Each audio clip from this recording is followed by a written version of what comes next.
Yo, yo, yo. What's up, everybody? It's Friday, baby. Oh, what is going on, man? Happy Friday, happy Friday. It's good to see you guys. We've got day 19 of Divinity playthrough with Pinky today. Maybe a little bit of Warframe prior to that, depending on what time Pinky gets home from work, and then you know, obviously before that, we got to get into video gaming news this morning. I have to apologize. We were supposed to watch State of Play yesterday, and I spaced it, man. I've been in a different headspace here lately, so I apologize. But I even talked about it during the stream yesterday, that we were supposed to be watching State of Play yesterday at the end of the stream, and dude, I just killed the stream, and we didn't even watch it. I don't know what's up, man. So I apologize, but I'm sure we'll see in the news this morning. I mean, it was supposed to be mostly Final Fantasy 16 stuff. We'll see what else came about with it, and we can go take a peek at the, you know, if we want to rewatch State of Play. I'm guessing we'll get enough of it in the news, but if we wanted to rewatch the State of Play, we can do it in between the news segment and doing Divinity stuff today, but I don't know that it would be necessary. It wasn't supposed to be very long anyways, and we'll get the gist of it in the news. But I do apologize to everybody for spacing that out yesterday, man. But I'm usually pretty good about that stuff, so I'm sorry. I don't know. Hope you guys are doing well. Ready for the weekend, I'm sure. So let's go ahead and let's kick off this Friday with April 14th edition of Video Gaming News, baby. First and foremost, check it out, dude. This is what we're listening to this morning. Bullets per Minute soundtrack. Okay, amazing game. Rhythm-based, roguelike, FPS game. Awesome art style. This is the kind of art style you see right here in the entire game, too. It's really, really neat. And the soundtrack's dope, so go check it out. Cool. Indie developer, too. We love our indie devs, you know what I mean? So go check it out. All right, let's do this. So shout out to our buddy Casual Gamer. We got some info yesterday that the new Legend of Zelda Tears of the Kingdom trailer had dropped after we did the news segment yesterday. So we'll watch that this morning. We've got that up. So thanks to Cash for that. Appreciate it, buddy. Let's see what else we got here. Kill that real quick. There we go. There we go.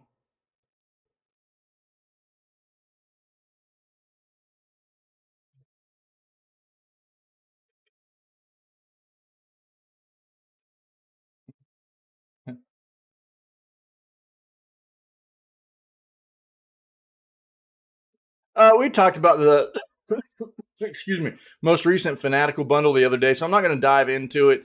This is the same thing. Final Fantasy 16 rockets up at sell charts after State of Play showcase. Cool. Yeah, I mean, there's always a lot of hype behind the Final Fantasy games. It's you know, one of, if not my favorite franchise of all time. Mainly because of Final Fantasy VII being my favorite game of all time, and original Final Fantasy VII. Okay, let's be very clear here. I'm not talking remake or anything like that. And then Final Fantasy 3 US, 6 Japan, being a very very close in that list as well, and I'm a big lover of Final Fantasy X also, and so not that every Final Fantasy is fantastic in my opinion, but grew up loving Final Fantasy. One of my first true RPG experiences, really, that I remember very fondly was Final Fantasy 1 actually. And Ferret, what's up, buddy? How you doing, man? Thanks for that drop in Discord, dude. I appreciate it. Even though it didn't pan out, dude, it could have, and I appreciate that, man. So, you know, Square is a little bit scary to me nowadays. They're not necessarily the developer they once were, in my opinion. I see some things about Square that make me scared of them, and But there are a lot of people hyped about Final Fantasy 16, so I'm not surprised that sales are already way up there, even before anybody knows how good this game's going to actually be.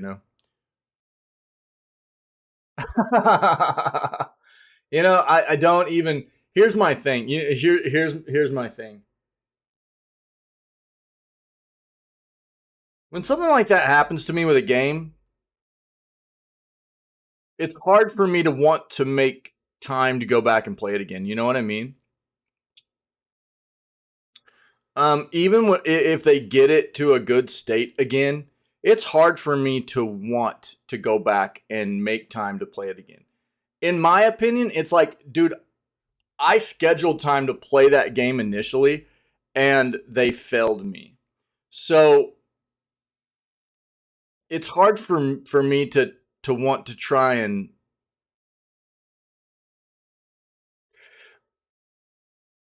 I don't know. I mean, it if that's the case, dude, if that's the case,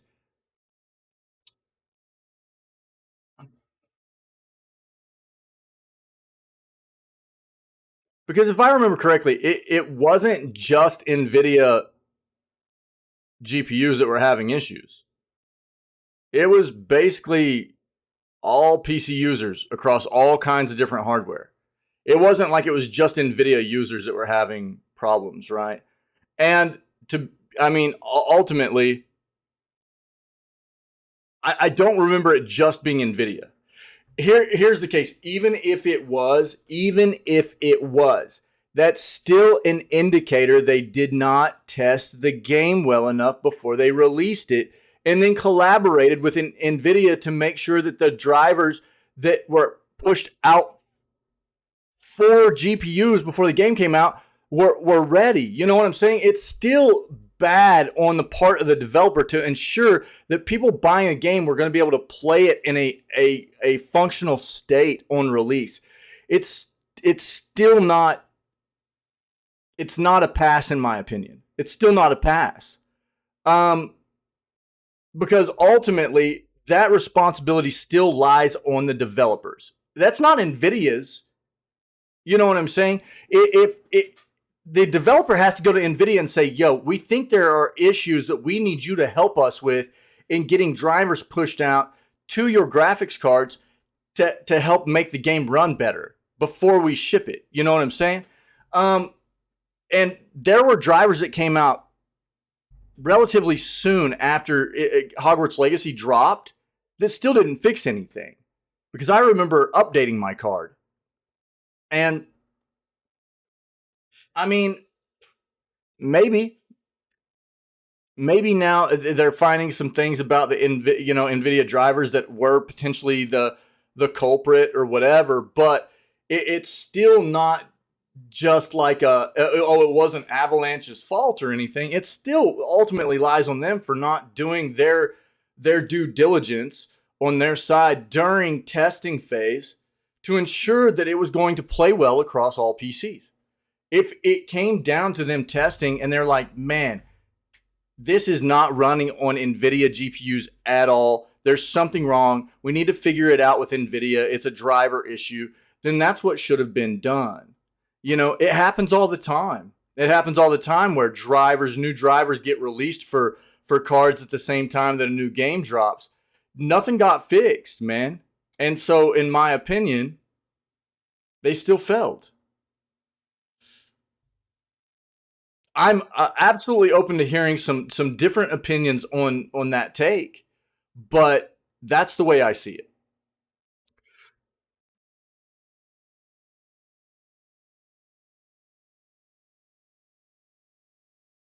There's no way they didn't know that game was going to feel like trash on PC when they pushed it out. There's no flipping way, dude. No way. As bad as of issues that were going around for everybody, there's no way. And they still did it. So whether it was a driver issue or not, they still did what they did. They didn't push it back till the release of the previous gen consoles or anything like that, which was absolutely something they could have done to figure it out.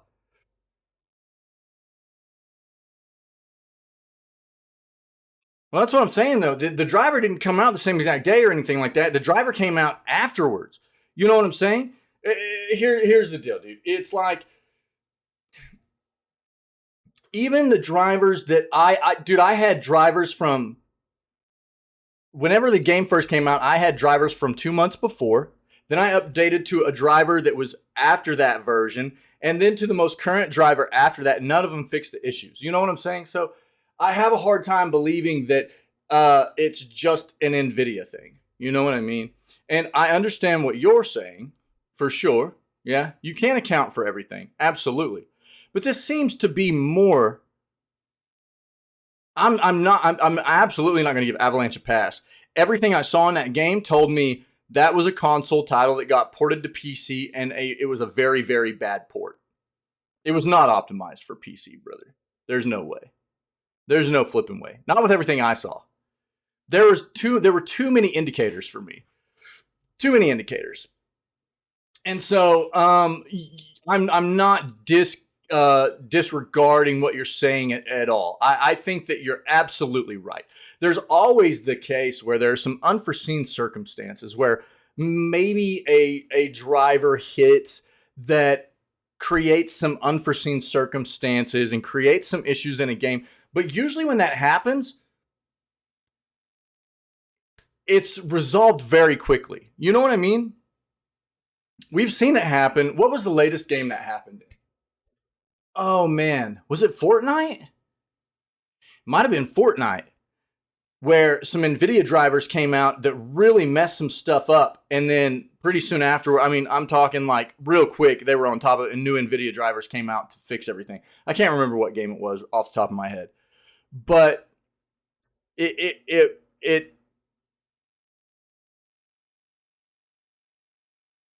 that might have been it. That might have been it. That might have been it for sure. Yeah, that could have been it. That could have been it. Yeah, maybe so. Maybe so. So I don't know, man. It just doesn't seem to fit the bill necessarily for me. It just doesn't. Maybe partially driver things, but even if that was the case, they still failed on that front, as far as I'm concerned, from a developer standpoint, in making sure that game was, you know, whether or not they needed to collaborate further with NVIDIA to ensure things were going to be a smooth launch into a smooth fix after launch, whatever. I didn't see any of it. And Avalanche didn't even come out, and they weren't even like publicly talking to anybody. They weren't posting anything saying, yo, we know there are issues. They didn't say anything. They just acted like nothing was wrong, you know? Yeah. Yeah, for sure. Yeah, yeah, absolutely. Yeah, yeah. Um, but that was one of my other big issues was they just acted like nothing was wrong at all. They didn't want to address it in the least. They wanted to just act like there was nothing wrong with the game at all. They didn't want to publicly address it and just move on. You know, it was fine on console, and they just didn't want to even acknowledge the fact that it was a trash PC port. You know, basically. And that's the biggest deal for me. If a developer messes up, I can at least give them a little bit of a break and say, okay, at least they're acknowledging the fact that they screwed up and they're trying to do right by it. At the very least, take responsibility for it, you know? That's where I start having a big issue with these developers not doing that kind of thing. Yes, it did. Yes, it did. Yep. Yep. Even on my other PC. Even on my other PC. Because my daughter started playing it. My daughter started playing a little bit of it. So she was playing it on my old laptop, dude, with a 1060 in it. And same issues, dude. Same issues. Yep. Yep. Mm-hmm. So that's one of the ways I tested it. She wanted to play it, so I was like, okay, cool. Well, I'll let you play it, and I'll watch you play it and see if you still have the same kinds of issues. And dude, there was even more. She was playing it with a controller too, and there was all kinds of controller issues. There was, I mean, it was bonkers, dude. It was bad. That's why this is what's crazy to me is like, dude, you go look at this. I don't know how this game is rated like this.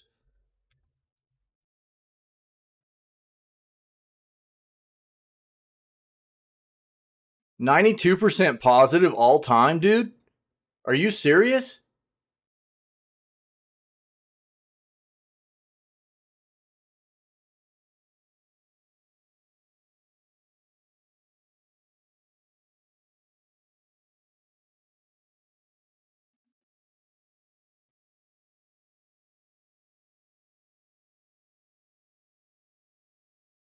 Again, I think this is just one of those occasions where people wanted a Harry Potter game so bad that they just could not see. They were blinded. They were just so blinded that they couldn't even see the glaring issues that were just blatant for me, you know? I couldn't even do it anymore. Yeah. Yeah. I don't know. Well, dude, you're starting me off ranting this morning right off the bat, brother. I have not had enough coffee for this, Ferret. You know what I'm saying, dude? You're getting me riled up real quick, dude. I know, dude. Ah. Thanks, man. You were like, wait, you were waiting. I know I was late this morning too. You were just sitting there. Just sitting there. I just see that gif every time. You know what I mean?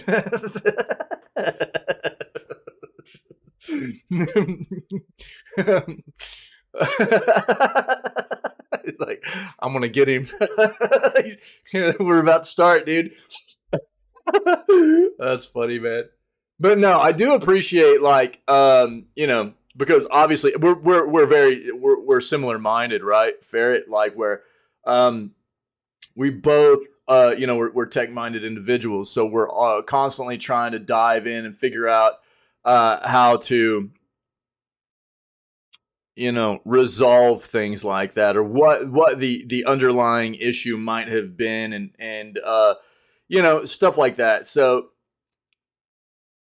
it, I I appreciate trying to bring some stuff like that up so we can kind of flesh it out and talk about it a bit, and I again, I'm not um I'm not always going to have the entire like picture in my mind. That's where I love having collaboration with people, and I think that's where collaboration's important between us as people that are passionate about the industry and things like that. Because when we talk about these things, I'm not necessarily going to be thinking the entire picture. I do my very best to get a very well-rounded, take on everything we come across. But it's just not always going to be the case, and I think that goes for everybody, right? No matter what topic you're diving into or whatever, there's always the potential for you to maybe be a bit short-sighted on part of it or whatever. And having other people be able to help you flesh out these ideas really makes you kind of helps you to take a beat and go, oh, well, that's something I hadn't thought of, or and really open up all these ideas that can help really paint the entire picture, if you will, And so I really do appreciate that stuff.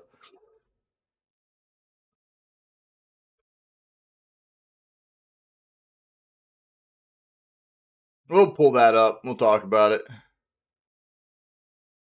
Well, yeah, for sure. Absolutely. Yeah, no doubt. Yeah, and again, I mean, I'm not expecting everybody to just always take exactly what I think as tried and true, and take it as, what they should absolutely, like what they should think too. This is my take, right? And so if somebody has a different idea on something, I'm absolutely open to hearing it because it might have been something I didn't think of. And it might change my viewpoint on something a little bit too, because I'm always open for that. It might not also, it might not also, but it's important for us to always flesh out these ideas, I think, no matter what we're talking about.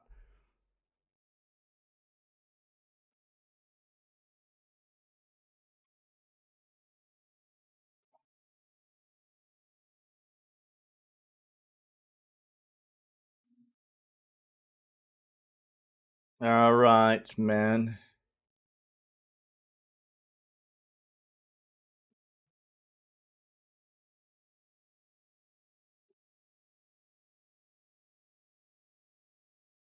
Look, man, I've talked about this a lot. I'm not going to dive into this article, but there are malicious groups within all online communities.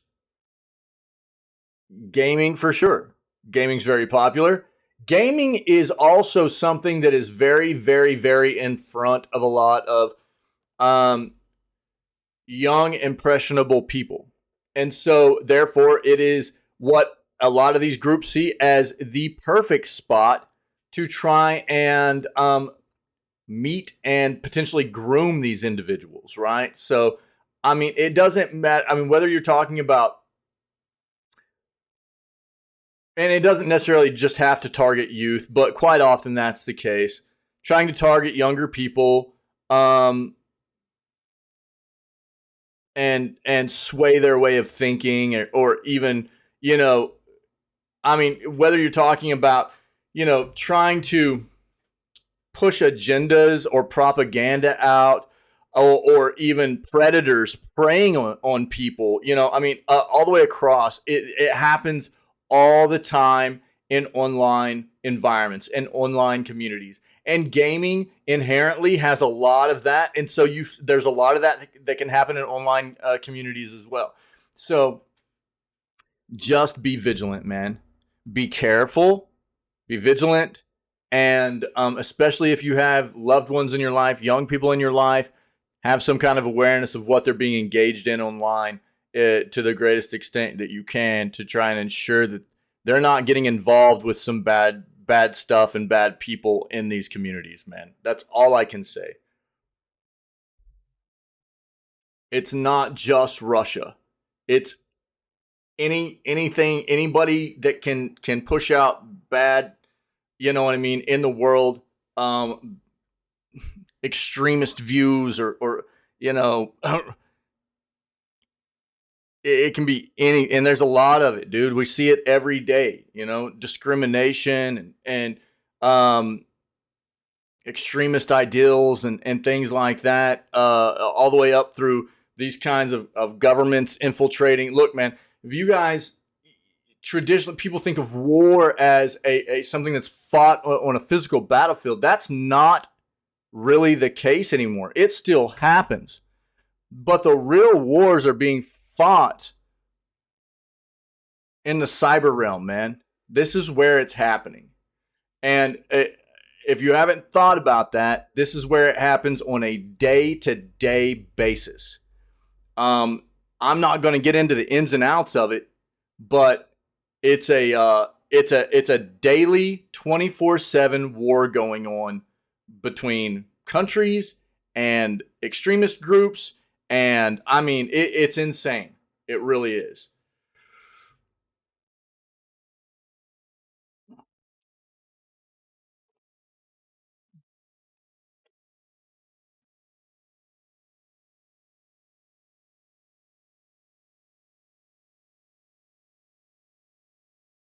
Not trying to scare people, but I'm just being realistic about what's happening in our world.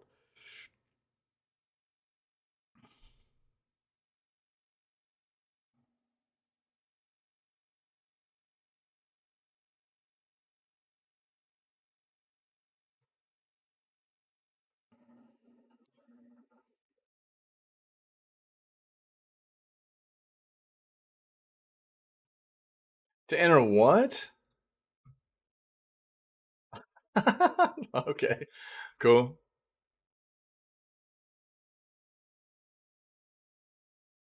Ubisoft Plus subscription service rolls out for Xbox. Okay. Ubisoft Plus, dude, is more expensive than Game Pass is. Did you guys know that? Look, man, I'm sorry. I know Ubisoft has a lot of titles, and there are a lot of people that love Ubisoft games. But for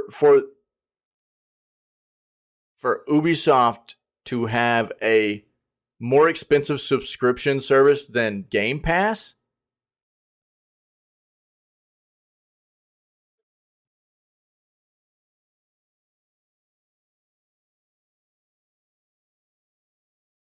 at least last time I checked, it was.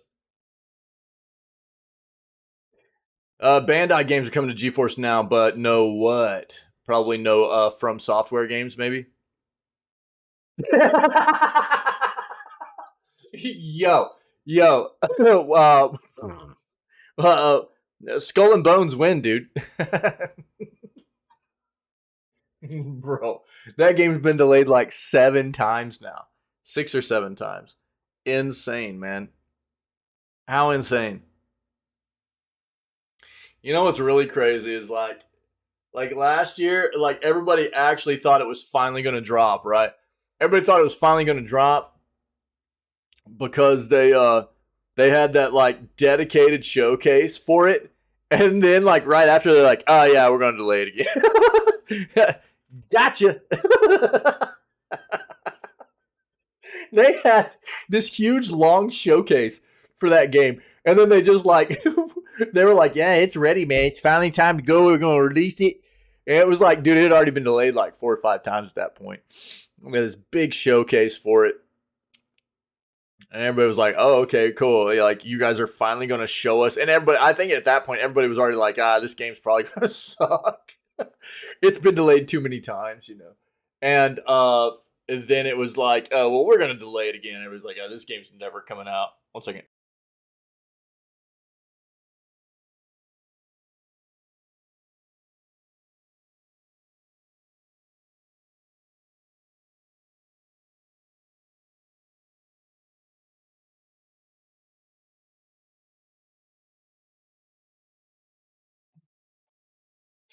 All right, sorry.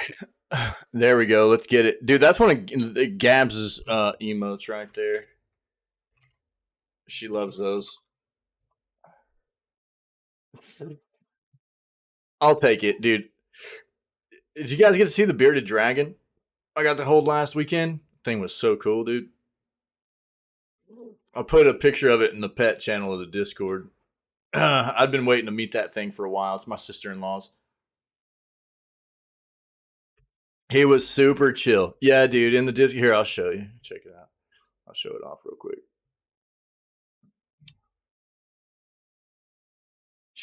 Check this guy out. Boom. Yeah. Yeah, dude. Yeah, he was super chill. Yeah. I've always liked reptiles, man. I used to catch like snakes and stuff whenever I was younger, and I had some iguanas whenever I was younger and stuff. Iguanas are buttholes though; those are some really butthole pets most of the time. I tried to play with them all the time too. They just never got used to me. Yeah. Oh, okay, right on. Yeah, I dig them, dude. I dig reptiles. And bearded dragons are supposed to be really, really chill almost always, man.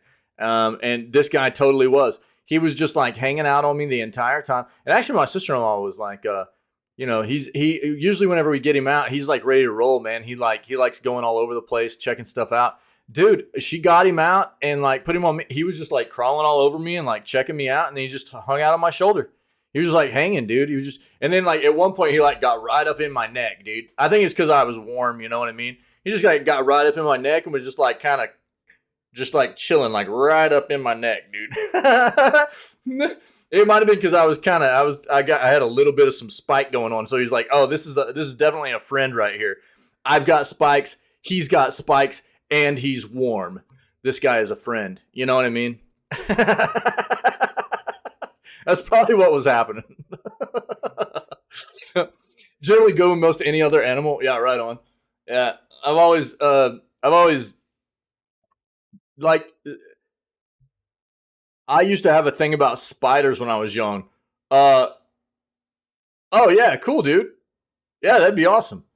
I used to have a thing about spiders when I was young. I didn't like spiders. And then my best friend, dude, he lived out in the country, man.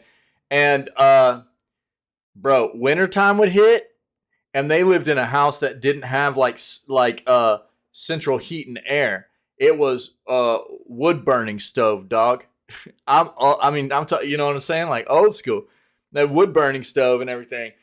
And bro, winter would hit, and all these like scorpions and spiders and stuff, dude, would come up, dude, and be hanging out in the house, man, because they liked the heat. You know, they liked the heat. So I'm talking big boys too, dude. Big spiders, tarantulas, dog, tarantulas, and it it wasn't like I just got over it automatically or anything, but it got to a point where I was like, you wake up in the middle of the night and there's just like 4 or 5 big spiders all over the place. Dog. It was wild, and I don't know. It just kind of got over it at a point. But snakes are still something. Wait, what? Can't post it there. Wait, what? Why?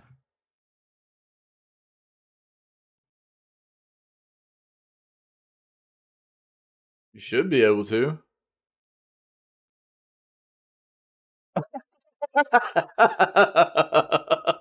The Pets channel. um, Snakes are still kind of a thing for me, though. They always have been. Like, if I know it's not a dangerous snake or whatever, then it's whatever. I grew up with a lot of dangerous snakes around, though. Like, whatever you want to.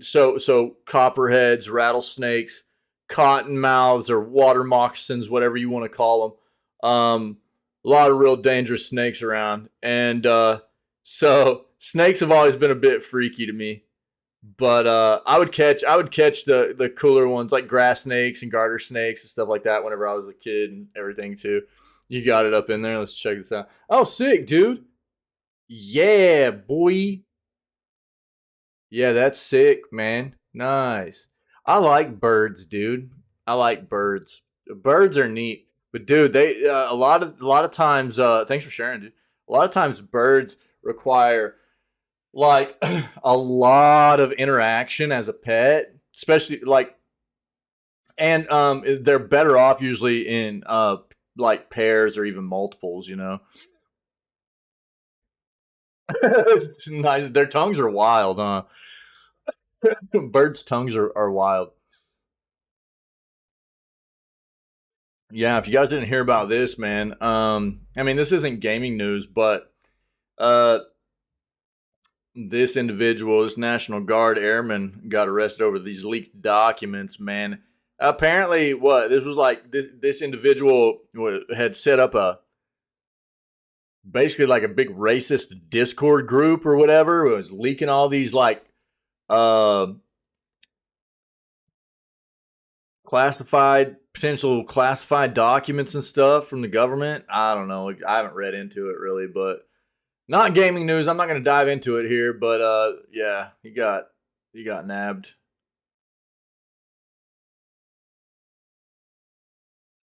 Yeah, it was Discord looking to decide the gaming app. It's not a gaming app necessarily. I mean, it's been attributed to gaming because it's so useful for gaming. That's where most people have found its usefulness. But it's got its applications for so many different groups. I mean, whatever.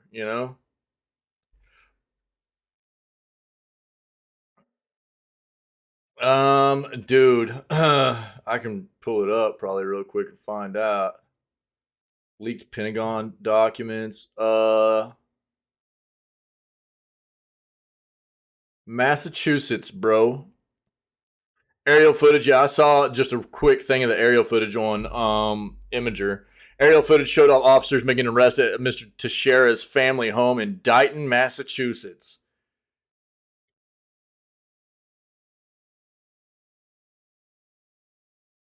This dude's going to Leavenworth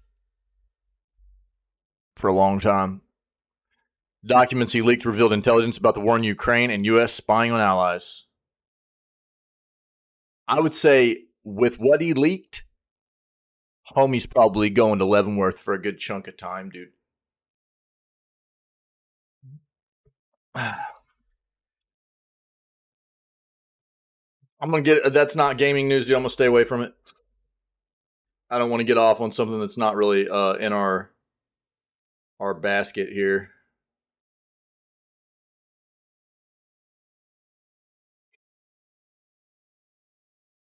Oh, okay, cool, man. I'll check it out in just a bit. Thanks, man. That's awesome.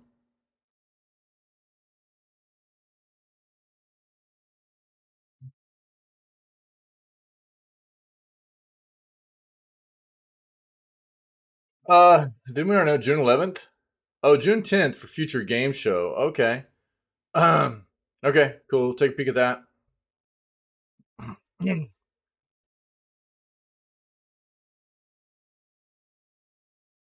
Oh yeah, so the Epic Game Store stuff. Look, if you guys didn't know, Mordau. So this is actually Epic Game Store's platform. If you're not familiar with it, this is their desktop application though. But you can also log in just through their website. It'll look very similar. Mordau and Second Extinction Early Access. These are both free to grab for the next week. This was starting yesterday, and then coming up next week will be Beyond Blue and Never Alone. All right, so grab your free games, guys.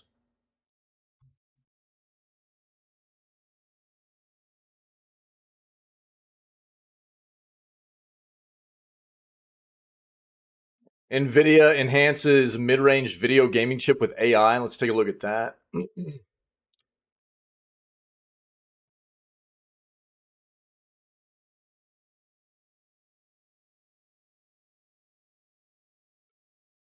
What?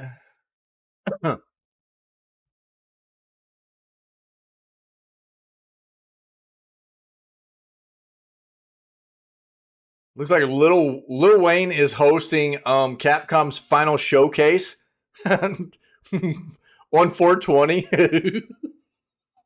I love it, dude. Let's go Capcom, dude. The swag, bro. They're bringing the swag, dude.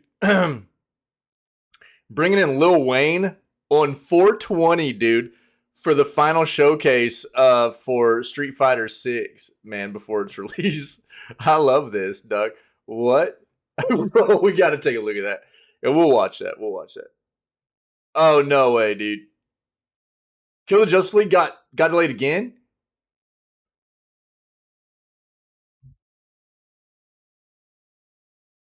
Okay. Brett and Fred release date, gameplay story, and details. Yeah, I knew that. Yeah. I love Street Fighter, dude. I haven't played it in a long time, but I love Street Fighter. I mean, that's something that's very nostalgic for me. Like I've said before many times, I mean, I love watching people play it competitively, you know. Um,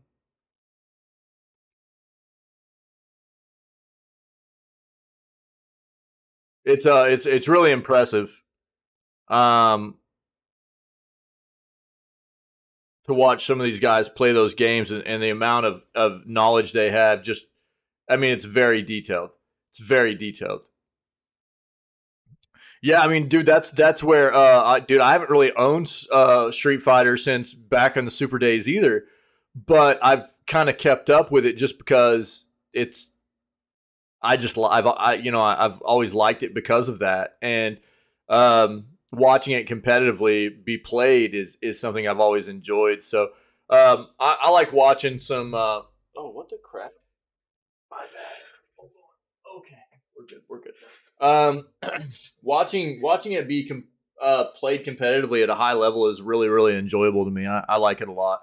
We'll watch Evo this year. We'll watch some Evo this year together if you guys want. I would love to. I'm gonna watch some Evo anyways, and I enjoy it. Evo moment 37. Yeah, yeah. There's some good Evo moments, man. That one's iconic. Yeah, legendary, dude.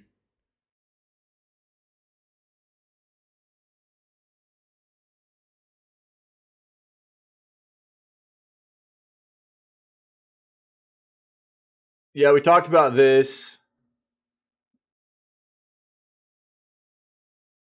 And Evo this year, man, is going to be super hyped up because Street Fighter's hitting in beginning of June, and then Evo's happening what, end of August? That's the Chun Li one, right? That's the Chun Li 37, isn't it?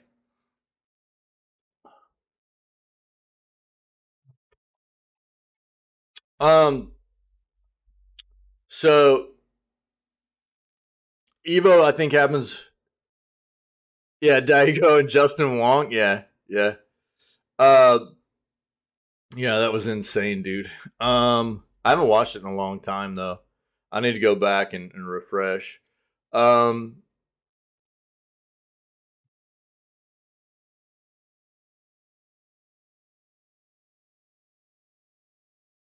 So I think Evo happens at the end of August or towards the middle of August, and Street Fighter Six hits the beginning of June. So a lot of these competitive Street Fighter players are basically going to have, you know, for those that don't get early access to it or whatever, they're going to have about 2 to 2.5 months to really get prepared and hone in their character for Evo this year.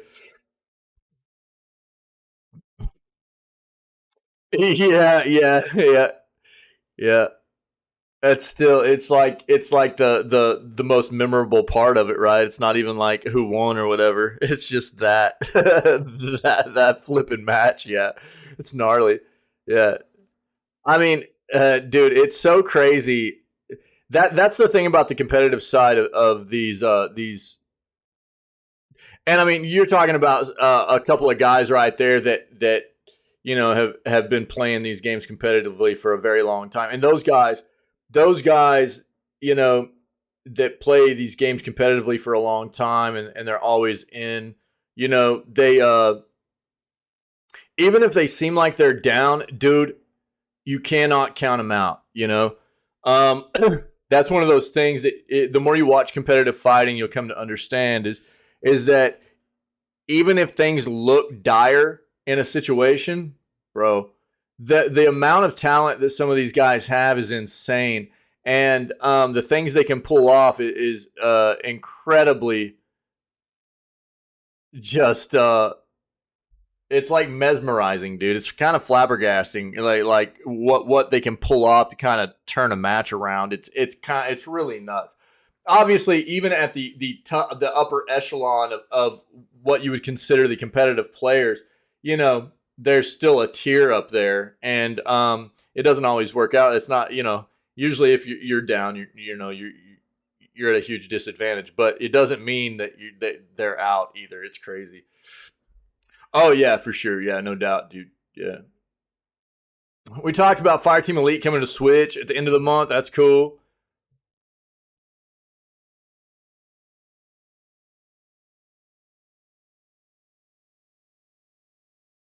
Ravenlock. Dude, I think we've already looked at this before, but I'll pull it up real quick.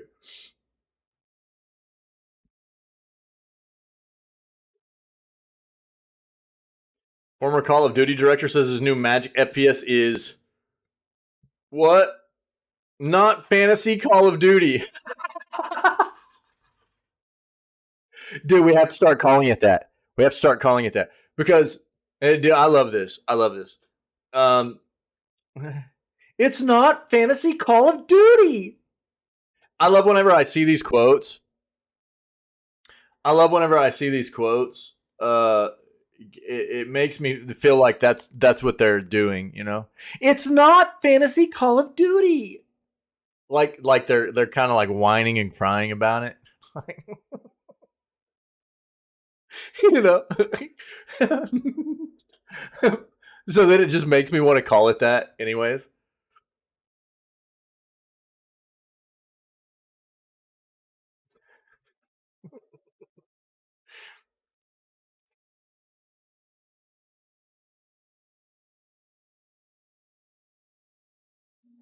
Diablo 4's respec cost isn't changing before launch. Okay, let's go look at our other search real quick.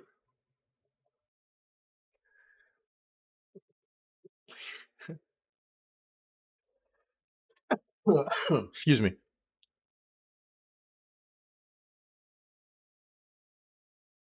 Dude, I still want to play Metroid Prime Remastered.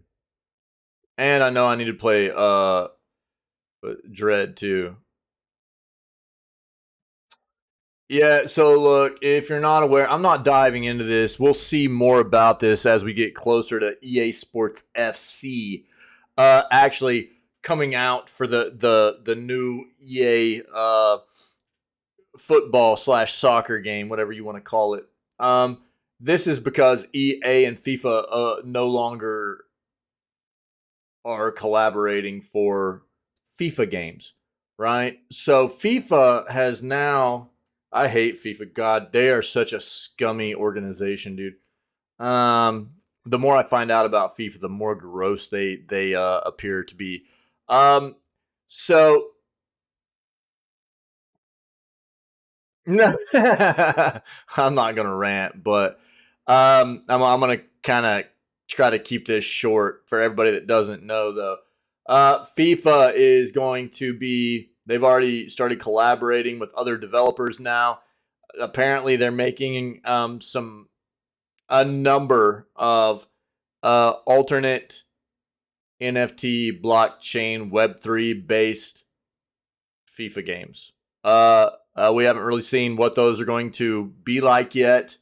And on the flip side, EA is basically going to keep making the same soccer or football, whatever you call it, whatever part of the world you're in. Same game they've been making for FIFA. It just won't have any of the FIFA branding in it anymore.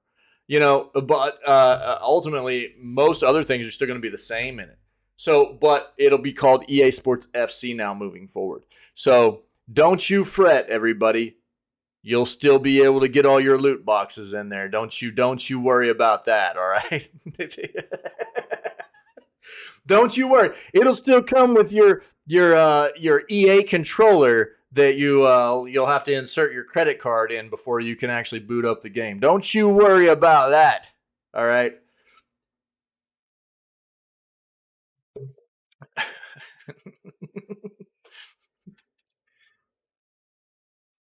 Bethesda added de novo DRM to Ghostwire. What?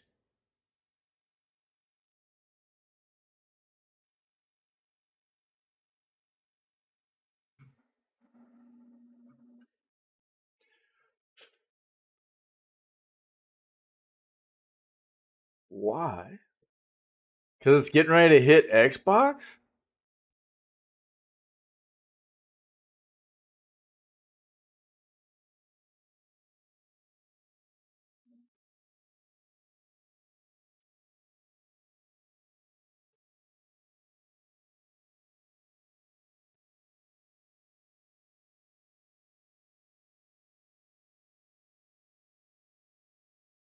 Star Wars Racer rumored to get remaster?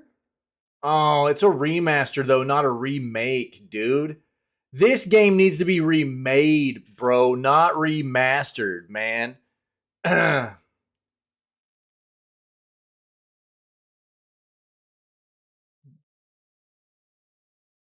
In my opinion. How old is this game now?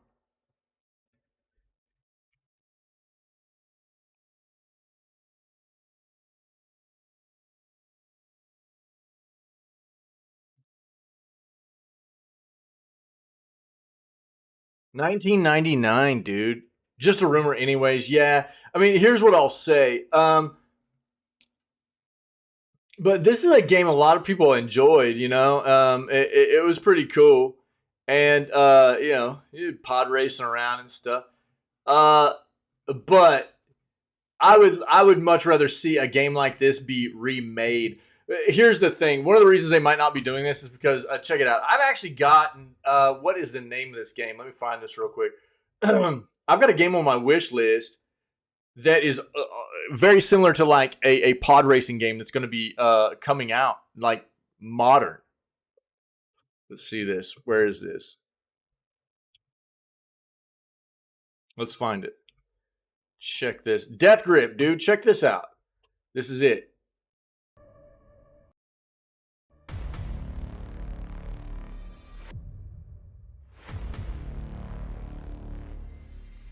Basically pod racing, dude.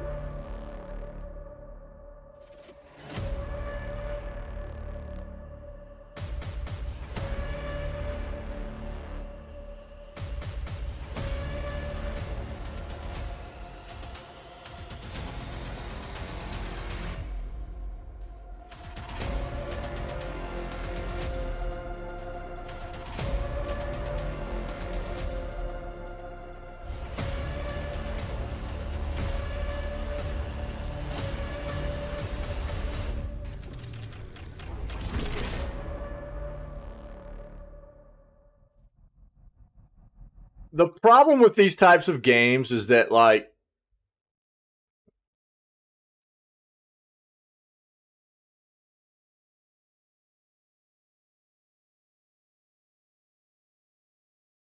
quite often they're just not deep enough. Like, all it is like, oh, yo, you've got some different vehicles and some different tracks, and it's just they're not deep enough to really want to dive into for very long at all. It looks cool, and pod racing is something that, you know, from episode 1 racer, like we just looked at. People that's nostalgia, man. A lot of people liked this game, and you know, but quite often when I see games coming out, modern games that are like takes off of those old school games, they just aren't deep enough, I think, to really hold people's interest. They're, you know, very shallow as far as what they're giving you to immerse yourself in, and so you end up not getting a lot of gameplay out of them, really. At least I don't. But we'll see what happens. Rumored remaster.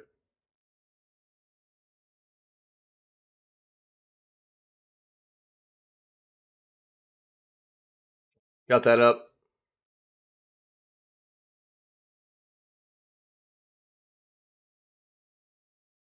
EA reveals new single player shooter Immortals. Single player shooter. Well, I mean, I will say that usually if EA is going to do something well, it's single player games.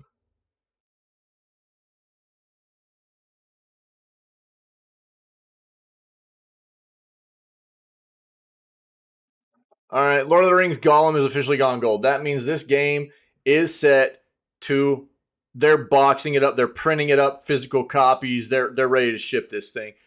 So it is looking like it would take something pretty catastrophic to delay this game any longer. It does look interesting. It looks old. It doesn't look real modern. I'm not thrilled about um, the style of the game, I guess. It looks a bit dated, but that's not one of the like it's not that's not one of my like biggest needs in a game. You know, I say that a lot. I am much more worried. I've thought, dude, before this game ever got delayed the first time, I've been watching this game for a long time. And I've been saying forever that I'm interested in this game very much. I think the premise behind this game is very intriguing. I think Gollum is a very intriguing character, very interesting character, conflicted character. And, you know, I think that not enough has been done outside of the books to really dive into, you know, Gollum's experience from what everybody else. It's always what everybody else is going through, and Gollum has like side pieces of how he fits into their stories. So seeing Gollum's side of everything, I think is going to be really, really interesting. I just hope they did well with it, you know, and I'm a bit worried because of the multiple delays, but I do hope it's very good. I'll probably sit back and wait and see what reviews say on the release, because the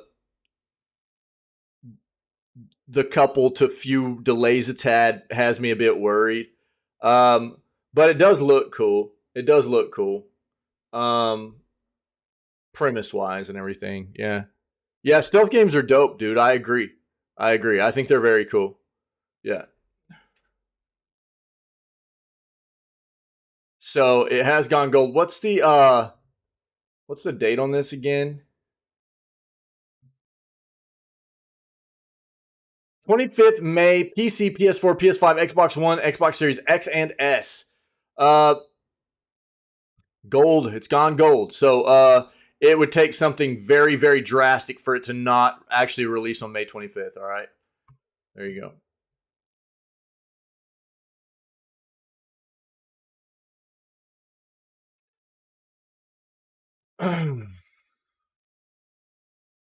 We've got this trailer up. We're going to watch that in just a moment.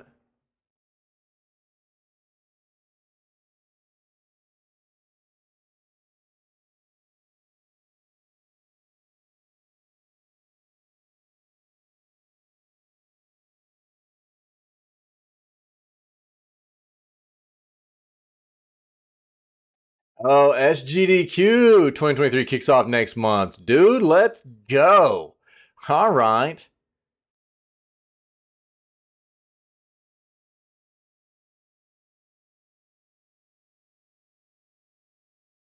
Does this show the, you know what? I'm probably going to replace that article with this article.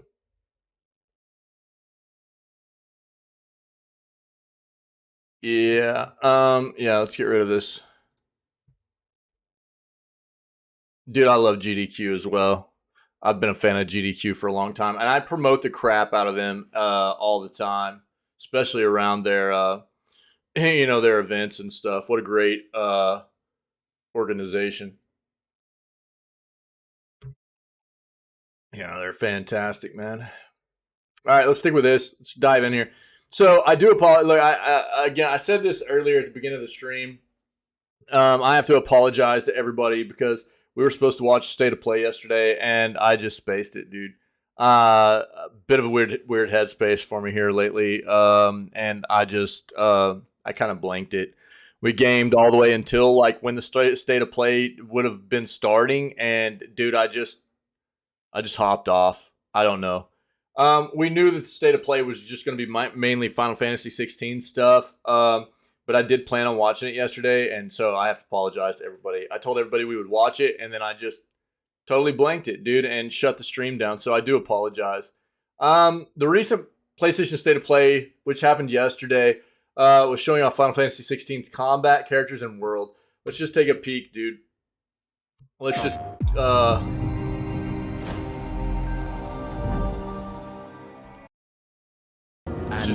get into this. Dominant. Focus, Wyvern. You are key to this mission's success. Yes, Sergeant. Let's see what they got for us. I said focus, Wyvern.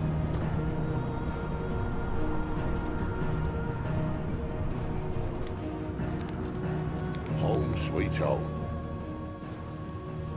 Allow me to welcome you to the world of Final Fantasy XVI. I'm trying to imagine what this game is going to look like with all the stutter and frame drop on PC whenever it actually comes to PC. That's what I'm trying to imagine. No need to have played any of the previous games before jumping in. With a fusion of real-time action and RPG features, Final Fantasy XVI has just been to get ready developed for as that, the you know. first true action RPG in the series. Using the It does power of look the good. Yeah, PlayStation everything I've 5 seen about the game consoles, looks good, yeah. The game delivers an expansive, thrilling gameplay experience, which we liken to I'm trolling Square a little bit right there, but dude, Square is so bad about PC ports. They're actually terrible.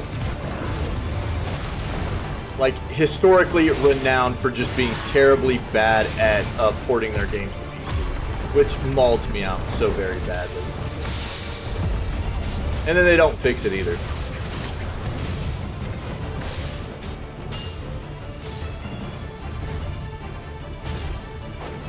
Like, well, everybody bought it because it's got our name on it, so what do we care? Early part of the game gonna be Dark Souls vibes. Yeah, this is supposed to be a darker take, I think, dude.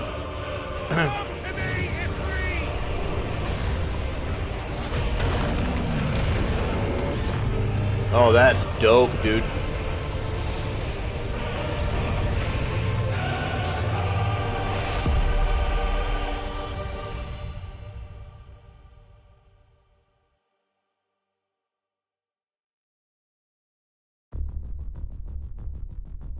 The protagonist of our story is Clive Rosfield, and his journey takes place in the realm of Valisthea. We follow the epic tale of yeah, Clive, dude. They always hero of have. the Grand Yeah. Duchy of Rosaria, as it unfolds across 3 distinct periods Tifa. in our hero's life: his teens, 20s, and 30s.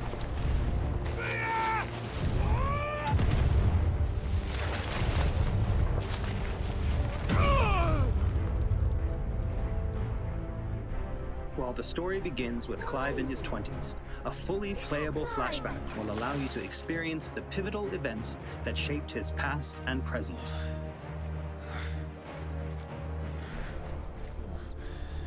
And thus does the curtain open on this newest Final Fantasy adventure. That was where, you know, for me it was like the Final Fantasy VII, dude. You were like Final Fantasy VII because, you know, the characters were still very like polygonal. You know what I mean? But the cutscenes, dude, that's where the cutscenes for Square started going bonkers. You know, it was like, oh my god! Couldn't get enough of the cutscenes, especially the cutscenes with Tifa in them. You know what I'm saying?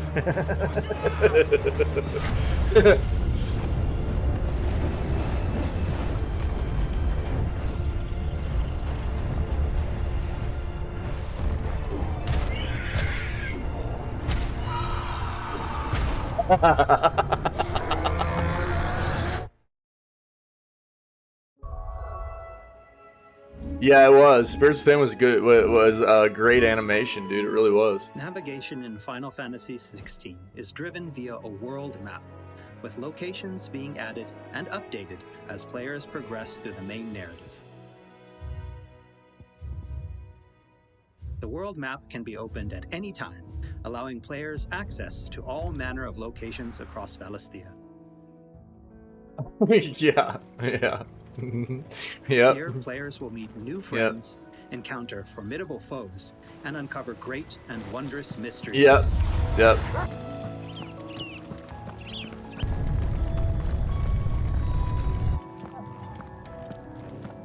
Yo, this game looks good. Yeah, looks good.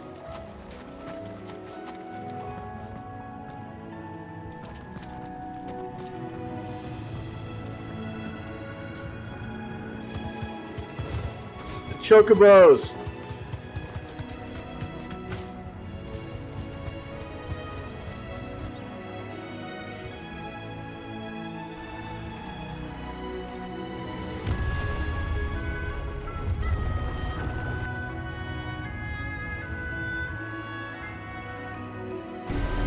Yeah.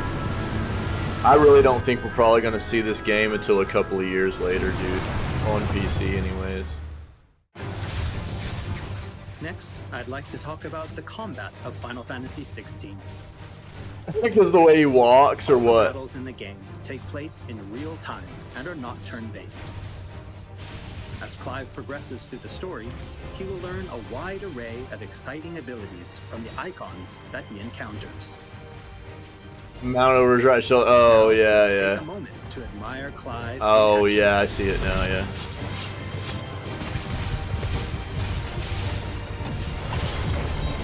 Maybe his right shoulder's just compensated over time, dude, to just be super jacked. So his right shoulder's just like hulked out, you know what I mean?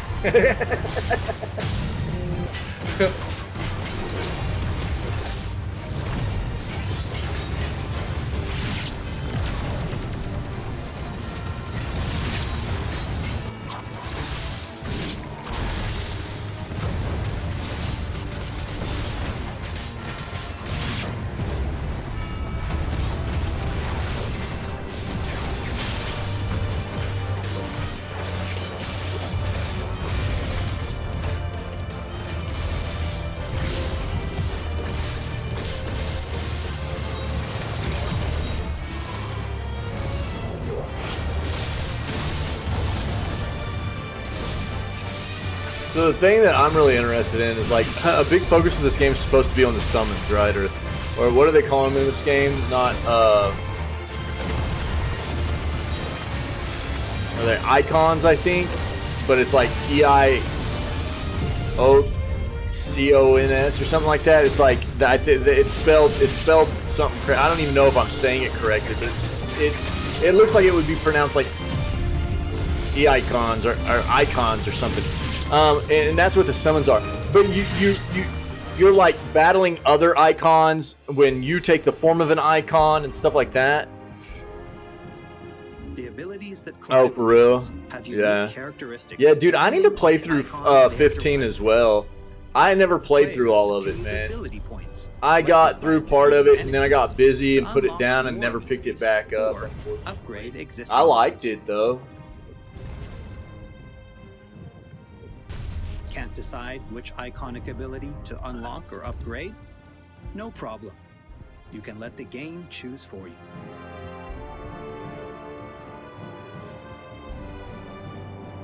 Final Fantasy XVI includes a range of timely see, EIKONS. support to Econs? those players who may not be so skilled at action games, bringing them a truly enjoyable experience. Players are encouraged to equip Clive with different combinations of these accessories. Okay, here's we already talked about this too. Wait, hold on, go back. Oh yes, Sid's daughter. Yes, very good, very good. So if you see this stuff, look. So see what this ring of timely evasion is. When equipped, Clive will automatically evade attacks as long as the attack can be evaded. So they implemented, we read about this previously, okay? They've implemented these like accessories you can wear that basically put the game in easy mode for you.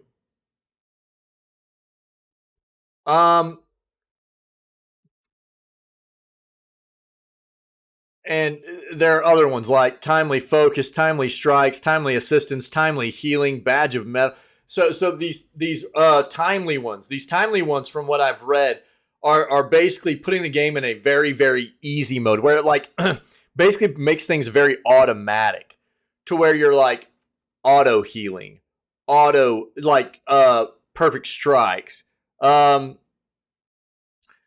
will not use this. I'm cool with it, and I think that if you're going to implement something like this, they did it right, because from what I understand is that, like,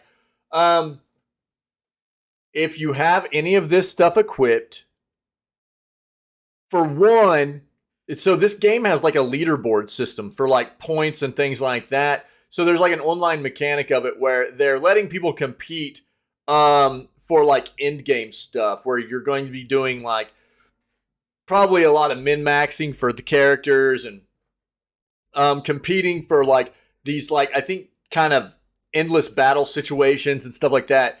And if you have these things equipped, it significantly reduces the amount of score that you can get in those in-game scenarios. Also, if you have these equipped, it actually permanently shows it on screen. So another thing I like is that the reason they did that is so that if people are playing this game and they're streaming it or they're broadcasting it or they're recording it and they're trying to upload it later or whatever, they wanted to make sure that people putting their content out there weren't trying to get over on people and act like they were better at the game than they might be by making sure people knew what they were wearing to help them along the gameplay. And I think that's good to not let people get kind of the wrong impression about what's going on in the gameplay. Isn't it an NFT? Maybe. Yeah, maybe that's what it is. Maybe you got to buy an NFT before you can get these. You know what I mean? Maybe that's what it is. Yeah. Yeah. So I do think that if they're going to... So basically what it is like, I don't think that there's necessarily... It's a different way of implementing a difficulty difficulty levels within the game, right? So, which you can decide or not to, or decide not to utilize outside of just inherent difficulty options for the game. So instead of going into your options and going, I'm going to play this game on easy or very easy or normal or hard or very hard or something like that, they decided to go this route, which is putting these like accessories of timely whatever, which assists you in being able to maybe take the difficulty curve down a little bit if you're having some issues progressing in the game. And I'm fine with that. I'm fine with that. There's always the struggle, you know. A lot of people hate on the From Software games because there's no difficulty options, right? I think it's fine, but I'm a person that plays difficult. I almost always play my games on the hardest difficulty setting. So for me, it's not a big deal. But a lot of people don't. They just want to play a game for the experience. They don't care for a hard experience, and I respect that. And I can understand why they would be a bit upset about not being able to experience some of these really neat worlds like Elden Ring without being able to like tone it down a bit, you know? So, but at the same time, a lot of these developers feel like their software, their games are their art, you know, this is their artwork. And some of these developers like From Software, they truly feel like their artwork, part of that artwork is the difficulty of the game. So I respect that as well, you know. Yeah, for me, I'm not usually going to go back through and play a game again. I don't have enough time, dude. I want to play as many games as possible. I want to get as many experiences as I can. And so I don't usually go back and play a game again. So usually what I do is I just play it on the hardest difficulty the first time through. And I know that's not everybody's jam. And ultimately, that's what makes games fun for me.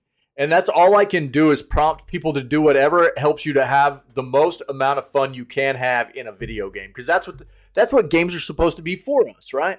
Games are supposed to be something that help us to relax, chill, get our headspace outside of what the normal life stressors are for us. And whatever it is in a game that helps you to have fun, that's what you should be doing. You don't need to do what somebody else does to have fun. Do what you need to do to have fun, you know? Oh, yeah. That's what, I mean, I was having to rely on you guys to tell me what the differences were between, you know, normal and master. I had no idea because I only played it on master mode, you know? Yeah. And it's not like I won't occasionally play a game just on a chill, normal difficulty or whatever. I've done it from time to time, but it just depends. And most of the time I'm going to play on the hardest difficulty just because I'm not normally going to go back and play a game again. And I want to get that experience. That's how things are fun for me. I mauled out sometimes, but you know, that's just good content, you know, but at least that gives everybody kind of an explanation outside of what maybe they're talking about in the video here for exactly what this entails and what it does, for the game as far as your score and things like that too, okay? These accessories until they find the one that perfectly matches their own playstyle. A combination I can particularly recommend to those who may struggle with action gameplay is the sometimes ferret, yeah. Of timely strikes. Depends on the level of anger, you know. Some people get too angry at games, in my opinion. Just by pressing a single attack I mauled out, dude. I mauled out, but I don't ever get to the point of where I'm like losing my craft. You know what I mean? Like I'm not smashing equipment or, you know. Alternatively, I usually, at least I feel like I remain pretty composed. Yeah. But there are some people that can't handle, dude, you know? And even for myself, I mean, I tell people all the time, I even tell my kids, like, dude, I can tell when my son's getting pretty upset with a game, when he's having trouble with a game. I'm like, and for those who you might need to take a break, you know? Don't forget to just chill for a second. Because you're right, you're absolutely right. And for me, I can even attest to the fact that towards the end of my streams, especially on very difficult games, I start getting tired mentally, dude. And I'm not performing as well as I normally would, like at the beginning of a stream, like after I sleep or whatever. And I'll do much better, dude, after a night's rest or whatever, too. For sure.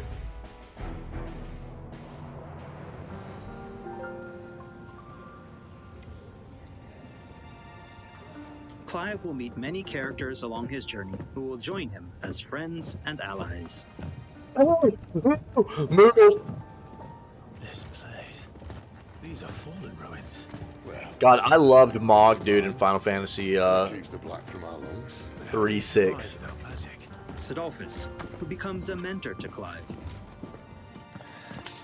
Mog was so good, dude. Jill, Mog was a dope. friend from Clive's youth. It really is. Such encounters The way you had to go about getting him and everything was really cool too. Growth. It is. Clive. Some of these companions will even accompany Clive on his adventures, fighting alongside him and finding lots to talk about along the way. That said, players will only need to focus on controlling Clive. Party members are fully AI-driven, providing support for the hero and constantly adapting and responding to his actions. Dad?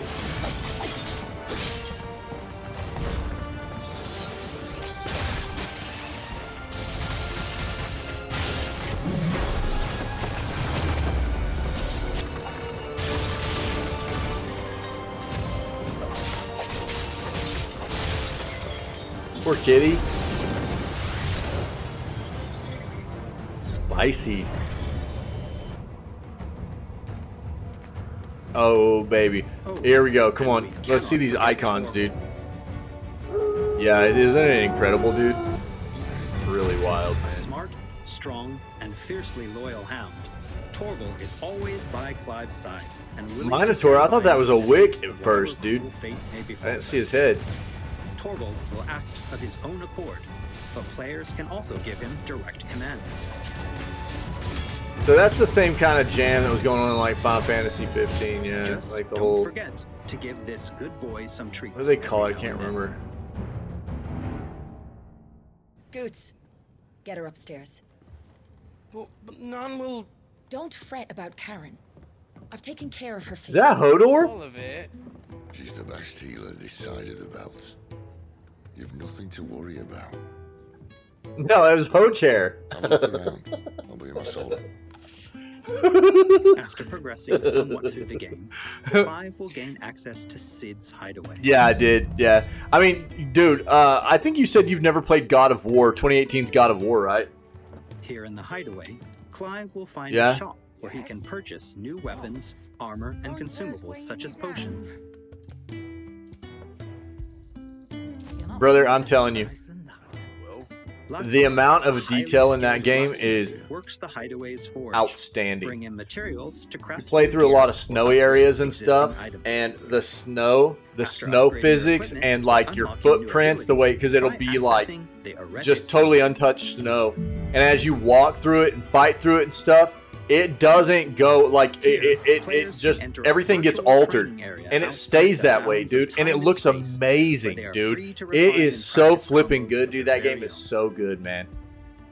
Once you're That game confident is in so your good, skills, dude. You will try not be. your hand And I'll at tell you, I arcade. played that game on See release how on your PC, scores stack up and against players from around the world. Jesus, it blew my mind. Home to a lot of other That game blew features my as well. mind. What did I play that on? God dang, I would have to go back and look, dude.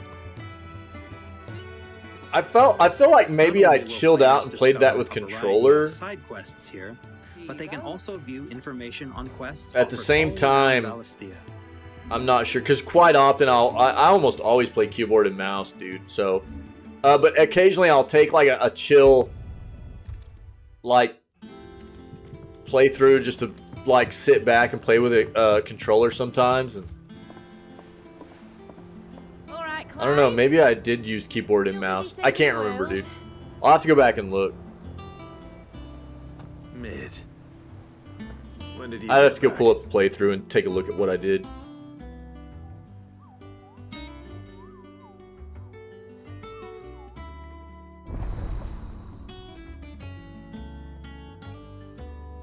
It's been a minute, I wasn't dude. expecting you back so soon.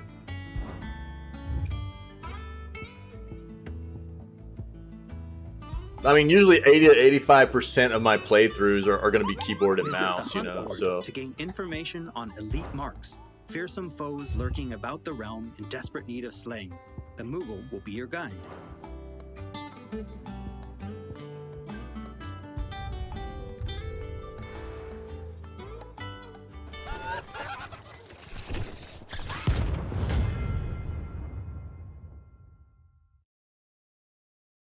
Yeah. There's certain games where they Also definitely Welshman play or better. Socrates. Yeah, Unlock no doubt. Valestia's secrets as Clive recounts tales of his adventures.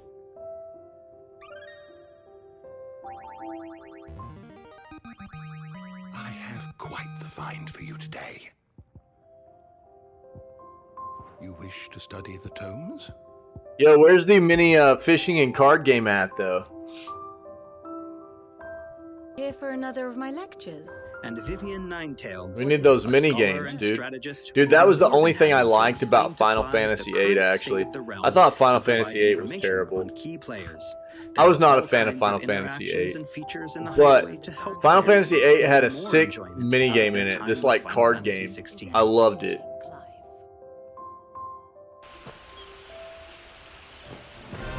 You didn't play that one?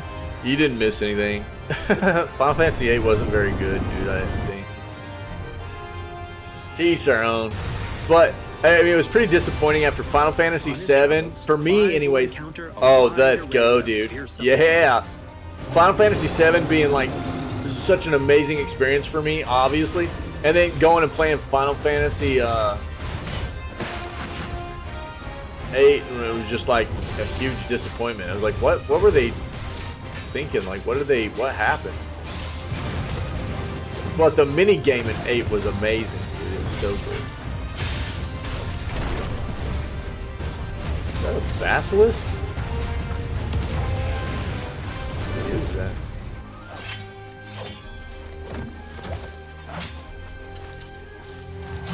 Yo, that enemy looks dope right there. Oh, that's cool, man. Check that out. Yeah, let's go. Cinematic Clash. Interesting. That's dope.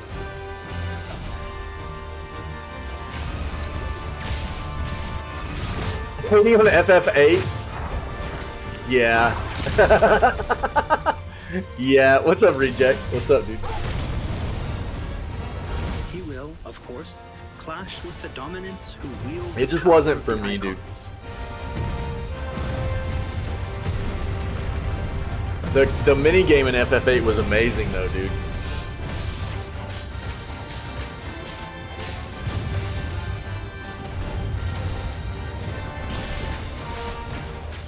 Happy Friday, brother. What's up? Yeah, for Also sure. beasts who hold the surrounding lands under their sway. Mysterious constructs of the fallen, a civilization shrouded in mystery. Yeah, you're gonna have to get really good at learning some mechanics in this game. You're not gonna be able to just button mash unless you're playing easy mode, you know?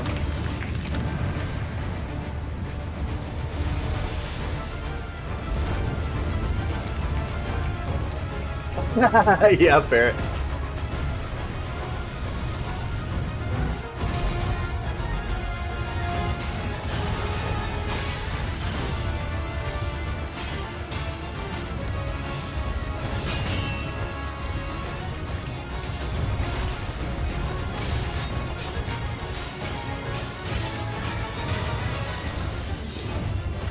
And we cannot forget the icons themselves.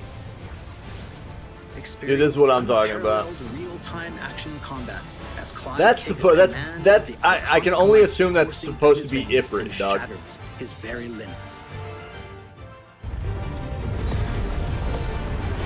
The shining point of Final Fantasy XVI, however, has to be the breathtaking icon versus icon battle. Yeah, they are called icons. Yeah. I wasn't sure if I was pronouncing that right the whole time, but yeah. Like that's Phoenix. I kind of fired, dude. That's Ifrit, dude. Why are they not just calling it Ifrit, dude? These epic confrontations all play out in real time, allowing players. Oh, it to is. control Yeah. Okay. the Okay. Okay. icon with their own hands. Yeah. There it is.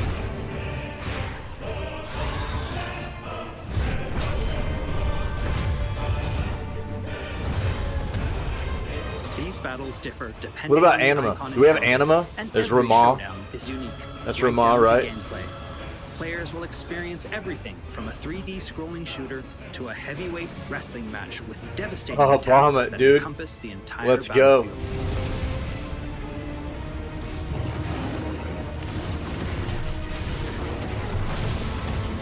These massive scale boss battles are entirely seamless, and I can promise you heart-stopping, controller-gripping excitement.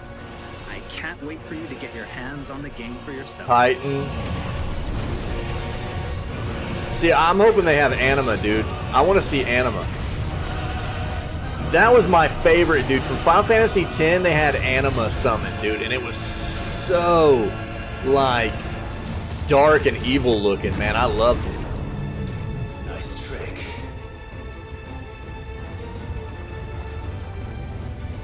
But if you can do it, then so could I!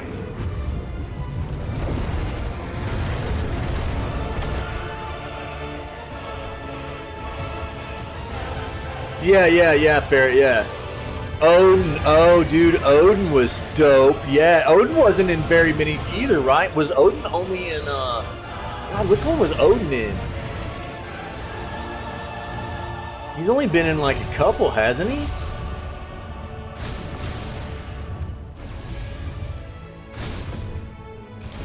No, he's in one of the really old ones.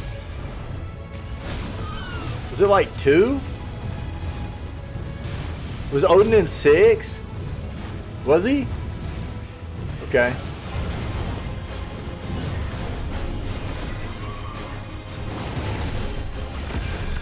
Typhon.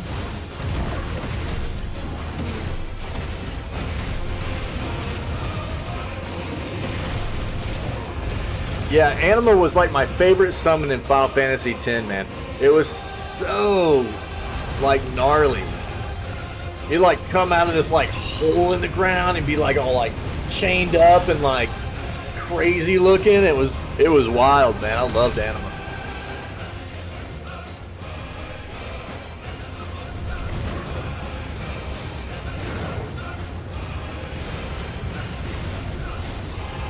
This is some cool looking battle stuff, dude.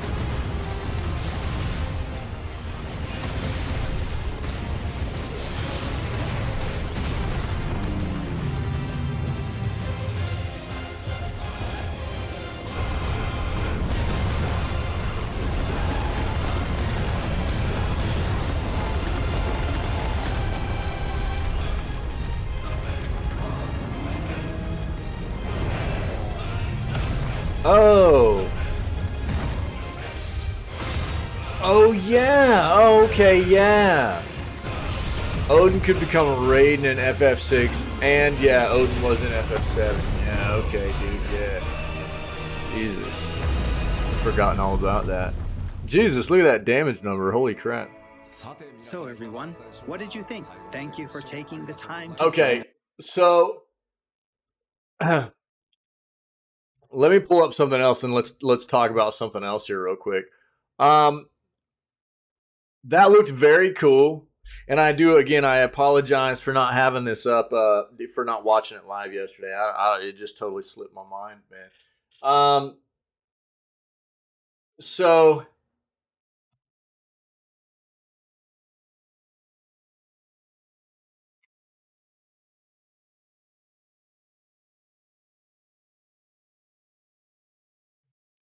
if you haven't heard about this, let's talk about this real quick too. This is what's been reported so far about Final Fantasy 16, okay? Oh, nice, reject, nice. Thanks, guys. Thanks. Dude, I couldn't remember for the life. It's been so long since I played the Final Fantasies, man. I might need to take some time to go back into them. So, hold on. Okay, that's not going to be the right. This is what's been actually reported. And we read this previously, but I wanted to make sure I had this right before I spit these facts out here. God,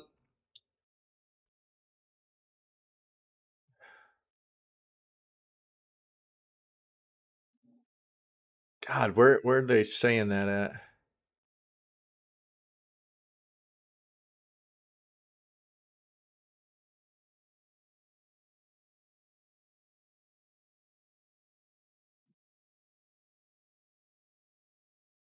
Yeah, right here. So, this is a quote from Yoshida, right? Like the director or producer of the game, right? One thing that was important to tell was a story that was complete from beginning to end. Yoshida says in an interview, and in that we think we have succeeded. To facilitate this, there are over 11 hours of cinematic cutscenes alone, all seamlessly interwoven into the game, playing in engine in real time. So what I had read previously was that this game is basically going to take people roughly 30 to 35 hours to complete, of which 11 hours of it is cinematics. So probably 35 hours to complete, something like that. And 11 hours of it is cinematics. Now, outside of that,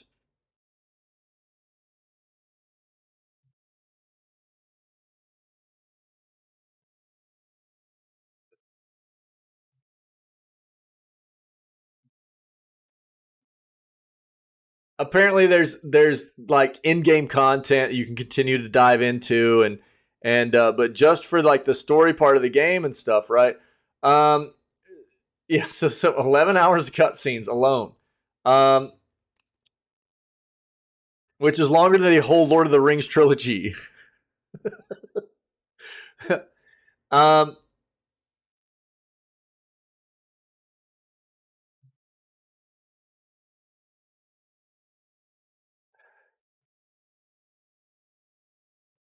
I'm not seeing where they but that's kind of what I had read previously, was that you know, the game was going to take people probably 35 40 hours to complete, and 11 hours of that, so probably about a quarter of that time was going to be spent watching cinematics.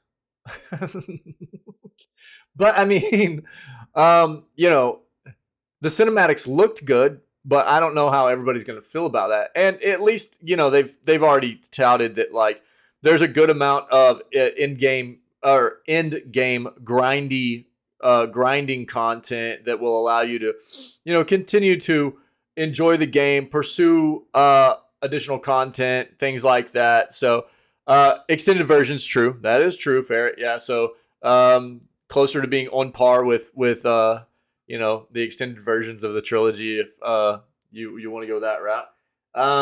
But that's a lot. That's a lot of cinematics to watch, man. So we'll see how people feel about it. I think that, you know, as long as the cinematics are engaging and they look well done, but is it going to be?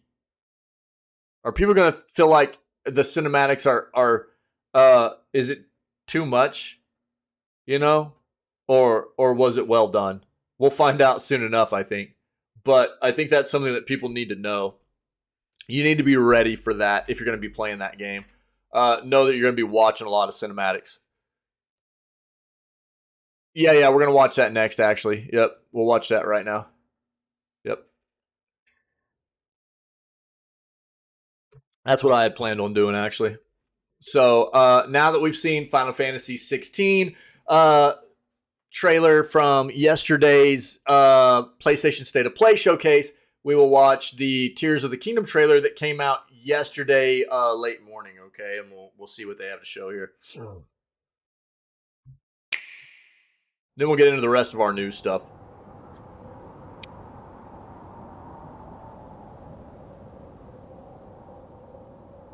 That way I can go ahead and tell Casual how terrible this game looks.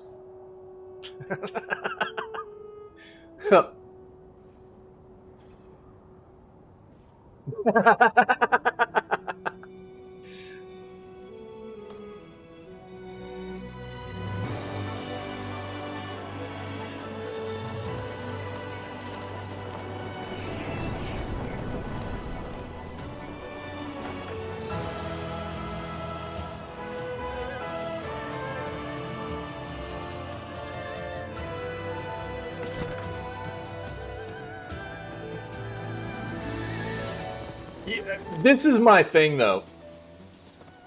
It's because,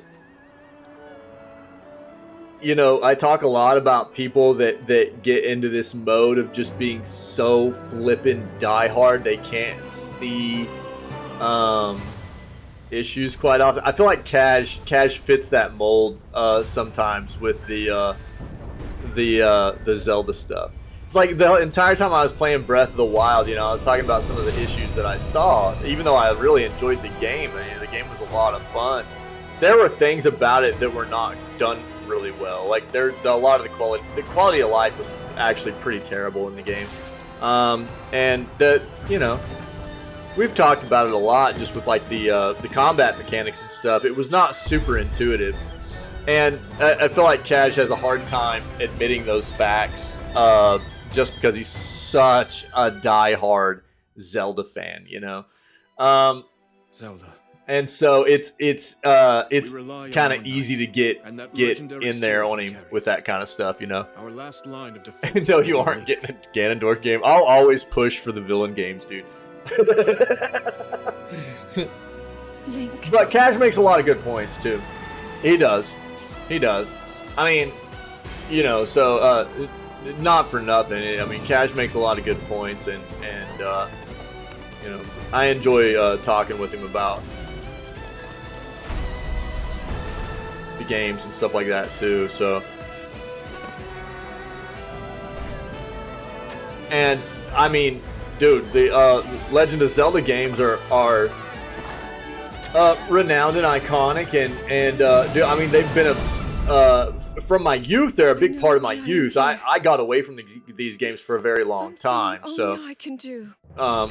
it's not like I don't have a place in my heart for the Zelda games. But just, you know, Do not look away. I ended up getting away from You them. witness a king's revival and the birth of his new world. There he is. There's our protagonist. Okay, let's go.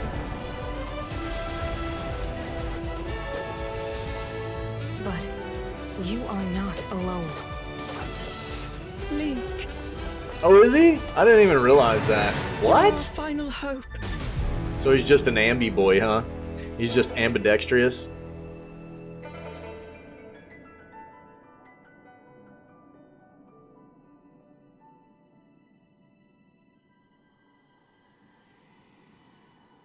Link. You must find me.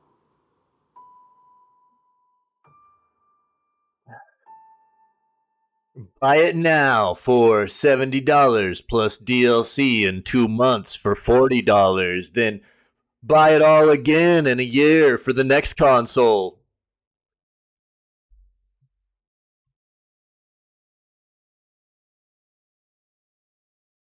Oh, right on. Yeah, that makes sense. Okay. Yeah. Yeah. Yeah, it looks good, dude. It looks good. I mean, I'm excited to play it. My thing, like I was talking with Cash about yesterday, the thing I always want to see from developers, right? I want to see some progression. And dude, I'm sorry, but like with Breath of the Wild, there was some amazing stuff in that game. And I think for obviously, like Cash and I have talked about, and many of us have talked about, for their you know, entry into taking The Legend of Zelda into this new big open world venture that Breath of the Wild is, or you know, that kind of initiated. They did a great job, man, and there's so much to love about that game, but they missed on some things too. And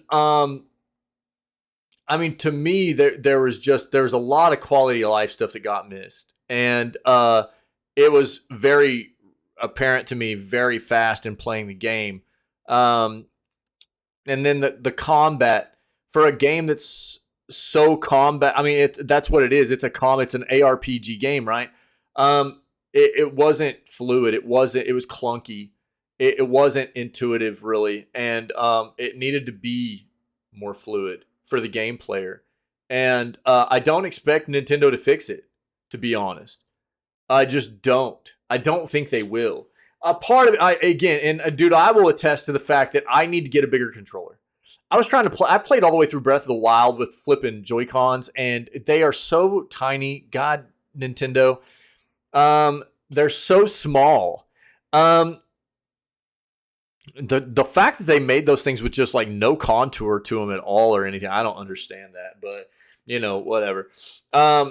Yeah, I need to get a pro controller, and I will before I start playing Tears of the Kingdom, because that definitely affected. I mean, dude, my fingers were slipping off the bumper buttons and triggers and stuff all the time, but at the same time, that doesn't really change the fact that they didn't make the combat mechanics behind, like, it was just a much more intuitive gameplay experience to just run around with a sword and a shield all the time. It just made more sense, as opposed to running around with like a two-handed weapon, where if you wanted to utilize any kind of parry or blocking, you had to manually pull out a shield, use those capabilities, manually pull back out your two-handed weapon. Like, that kind of thing is you've got to. Whereas with a sword and a shield, you can do everything at once. You can attack, you can parry, you can block.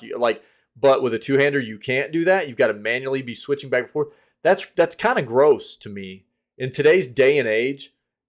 Especially with as much ARPG combat that's been going on for such a very long time, to be able to take from other games and go, yeah, this is the way it should be done. Yeah, I mean, I'm just saying. I'm hoping that all the way around they've done some better stuff. So you would hope. We'll see. I don't expect quality of life to be better. Nintendo's terrible at quality of life stuff, dude.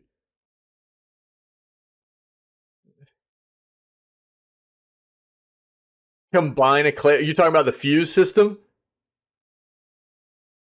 So you can fuse a claymore with a shield and then parry with it? I didn't even really catch that. Yeah, I was probably talking during that. I mean, the trailer looks good. Yeah, the fuse system. Yeah, the fuse system looks dope. Again, look, Breath of the Wild was amazing. And it's really... I can only imagine, like, after what they did with the Divine Beast system was mind-blowing, dude. Those were some of the cooler recent experiences in gameplay that I've seen. The Divine Beasts were inventive, amazing to figure out, a lot of fun to play, and I can only hope that they came up with something on par with that, dude, for the next one. Yeah, I'll try that in the next one too, using the motion controls to aim. I'll try that in the next one. Yeah, because dude, the joysticks are terrible. They were terrible, which is what I tried to do the entire Breath of the Wild playthrough. They suck so flippin' bad. So I'll try that. I'll try that in Tears of the Kingdom. I know everybody that watched this right now or watched it later probably goes, "Why did they say protagonist with Ganondorf?" Because I'll say that I said it before. I'll say it again, and I'll stick by it. Ganondorf is the good guy. All right. Everybody's contorted this entire story to try to make Ganondorf out to be the bad guy, when really all Ganondorf is doing is trying to protect his homeland. All right. Link's come in with all his little antagonist friends and is trying to make this, they're trying to run Ganondorf out of his homeland. And, Ganondorf's not going to have it. Okay. So, That's why we need a Ganondorf game where we actually play as the good guy. You know what I'm saying? Win, Nintendo.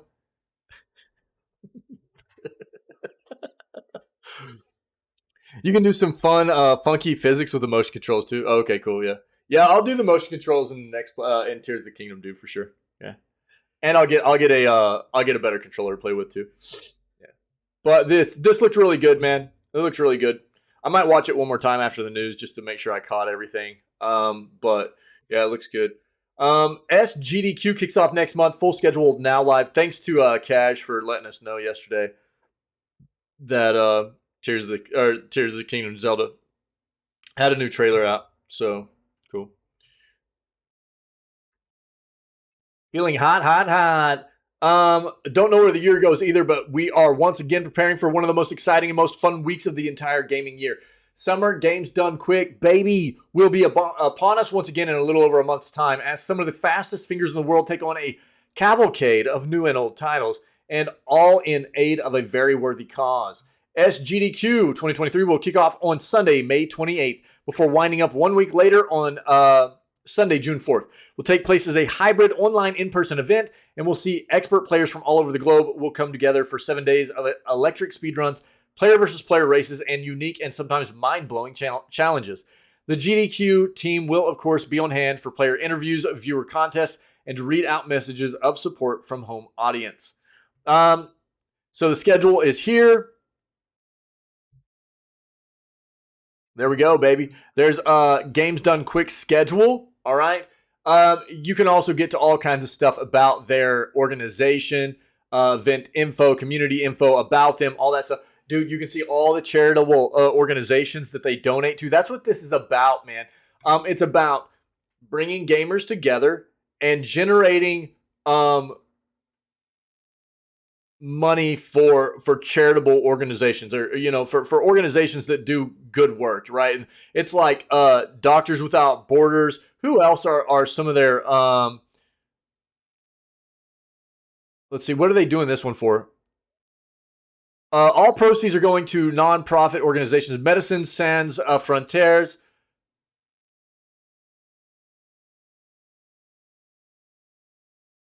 They run, dude, about every game you can ever think of. And the schedule, I'll link that for you guys too. International, so Médecins Sans Frontières, an international network of professional healthcare workers who provide medical aid, care, and relief to those who need it, wherever it's needed, regardless of race, color, creed, or political persuasion. Because let's be honest, none of that stuff should really matter anyways. Last year's SGDQ event raised an amazing $3.01 million US. Here's hoping that this year's event will be equally as successful. Let's see here. So there are other organizations that they kind of let's see.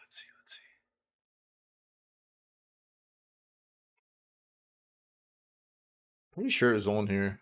Let's go to their home channel or their homepage.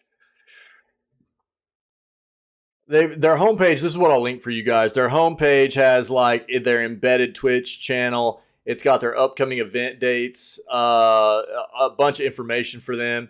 Femme Fatales, dude, this is all like female runner stuff. This is another event they do. They've got all the forms to try and sign up to become a part of the event. Let's see. Oh, you're lurking? Okay, but yeah. Let's see if I can find it. Jobs, community info. No, event. So they've got like the game submission guide, volunteering fact, excuse me.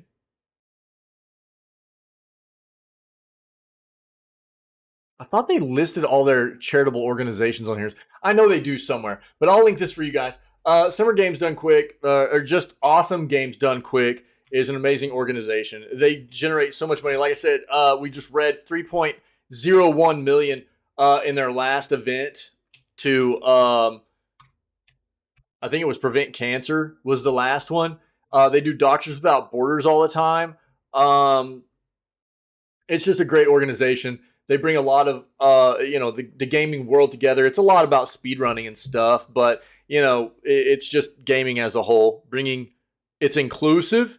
It's about gaming, and, it's about just hanging out and enjoying what we all love so much. And it's a great organization. So highly recommend checking it out once it pops off. I'll continue to promote it as we get closer and closer to the events happening, as I love watching it, and it's a good time. So highly recommend. The links right there for both that Destructoid article and Games Done Quick's homepage are both in chat right now, okay? EA reveals new single-player shooter Immortals of Avium. EA has today revealed Immortals of Avium, which is a new Magic-based first-person shooter that's poised to launch in just a couple of months. Only a few years back, EA was often criticized by fans for not releasing as many single-player games as it once did. In the wake of successful releases like Star Wars Jedi Fallen Order and its remake of Dead Space, though, it looks like EA is once again going to be releasing more games of this time. Set to release later this year on July 20th for PS5, Xbox Series X and S, and PC, Immortals of Avium is a new IP from developer Ascendant Studios.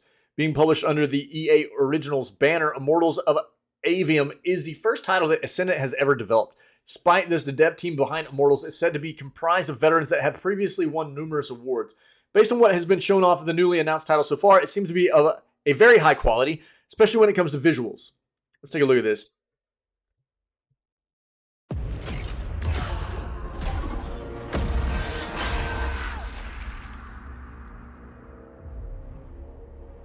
Huh.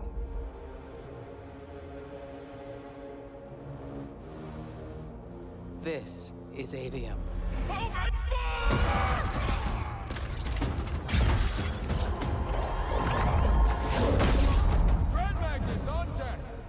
Since we first learned to use magic, we've waged war over who would control it. Now, only Lucium remains to resist the tyrant of Rasharn. Sandrak will eventually be able to block our access to magic. Then the Everwar is over. Over? As in he takes over Lucium? As in he takes over everything.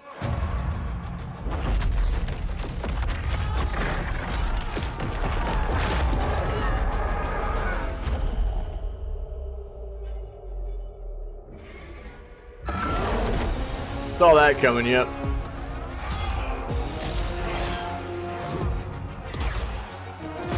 There's a name for what you are. A Magnus. I want to be an immortal. I want to fight this war as one of you. One of the elite. I believe in you. She definitely thinks you're going to die. That's why her face looks like that. Get position!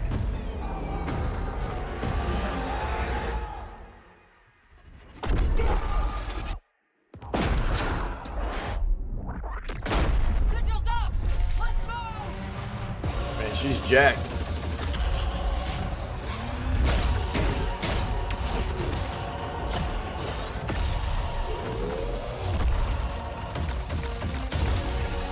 You walk towards your doom. Doom and I are old friends.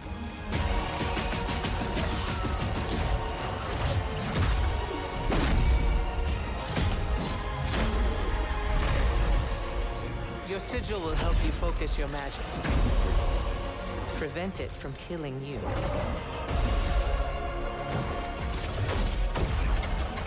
I found a child whose new powers could make them a threat to the kingdom I protect. The choice was to either kill you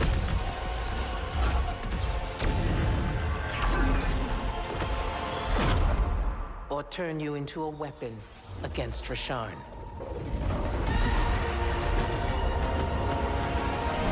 Back up. Option A was to kill me? July 20th. Okay. Cool. If you need more out of that, I'll link it for you. Good old EA, you know. Diablo 4's respec cost isn't changing before launch. Start planning your gold budget now. When it launches in June, Diablo 4's respec cost will work just like the recent beta, Blizzard says. The amount of gold required to move your skill points around is final. Associate Game Director Joseph Pipiora said in a group interview with GamesRadar, after the recent beta and in-game video, players have been concerned about the price of refunding skill points and Paragon points after level 50.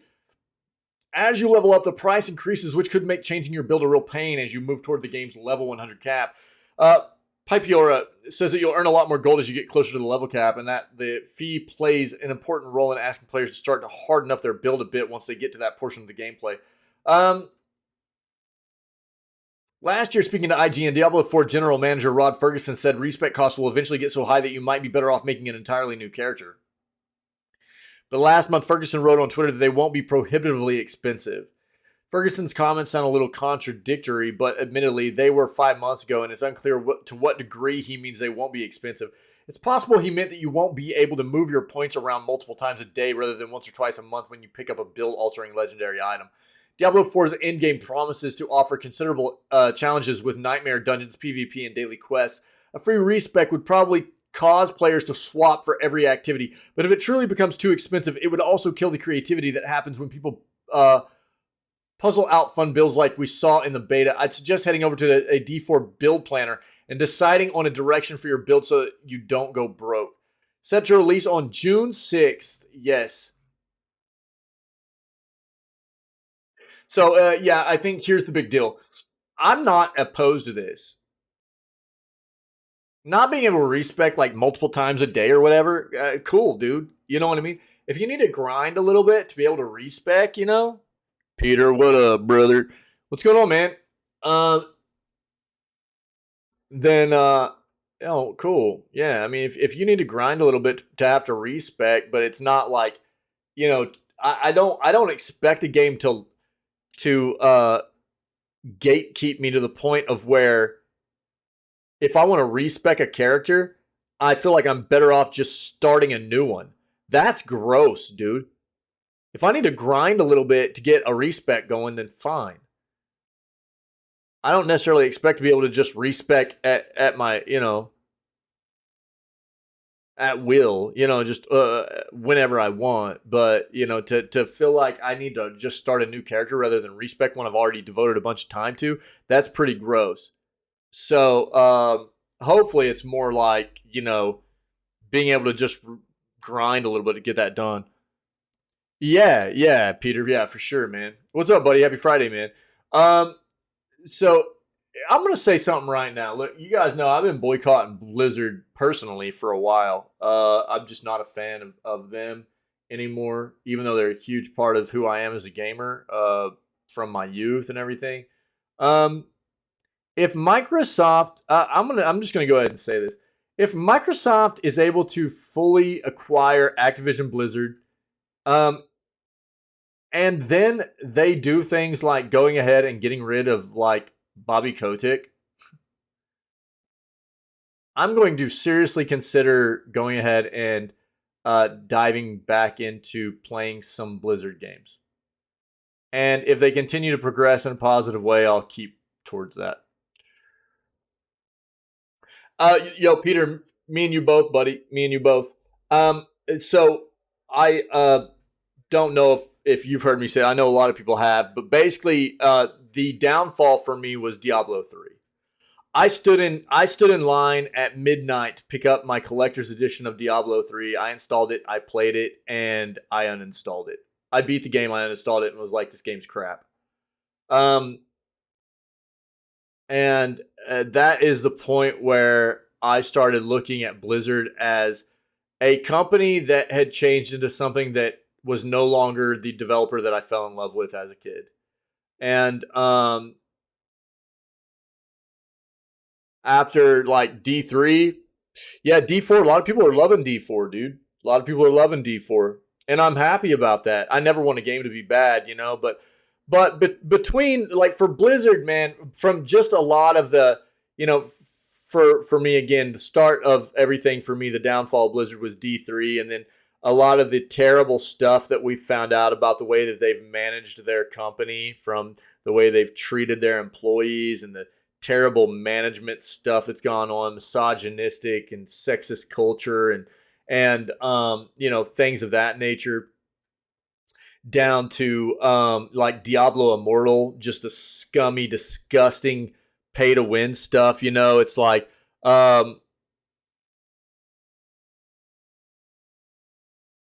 yeah, you're not wrong. And I mean, look, you know, this is something just personal for me, you know, and my big thing is like,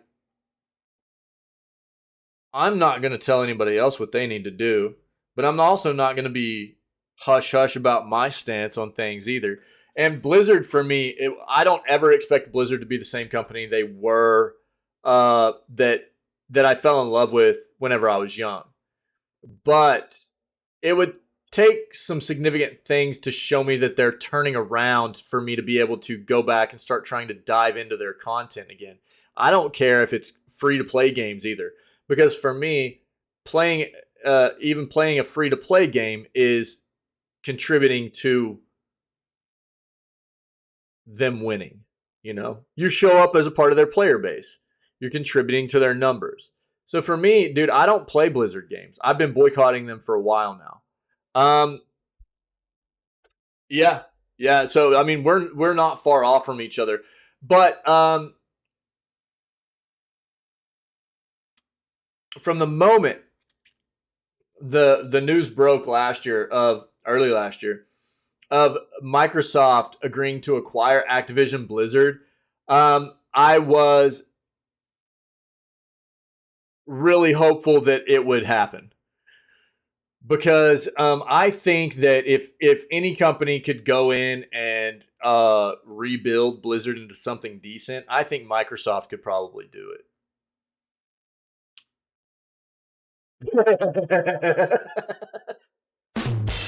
Nice, Ferret. And those are kind of my requirements right now to even take a look at getting back into playing Blizzard games again. It would need, Microsoft needs to purchase, and they immediately have to oust Bobby Kotick. And I'm not a fan of Mike Ibarra either. I don't necessarily care to see Mike Ibarra be part of Blizzard anymore either. So I don't know. I guess, you know, probably just doing his job, you know, and promoting Diablo Immortal and everything, but that was just such a gross thing for me that it's hard for me to want to continue seeing Blizzard and have Mike Ibarra's name on it whenever he was like, you know, promoting it as such a good thing whenever it was so scummy. Started his own rant. Well, we're on a D4. No, I blame Peter this time, dude. I blame Peter. It was Peter, dude. Look at chat. It was Peter's fault. Peter, dang it, Peter. Both of you guys, dude. This is you and Peter now. You know what I mean? You guys getting me into rants, dude. I know what you guys are doing. This is the you and Peter both starting me up. This is you guys. You know what I mean? You know what you're doing. Peter and Ferret just sitting here with this whole thing going on, you know?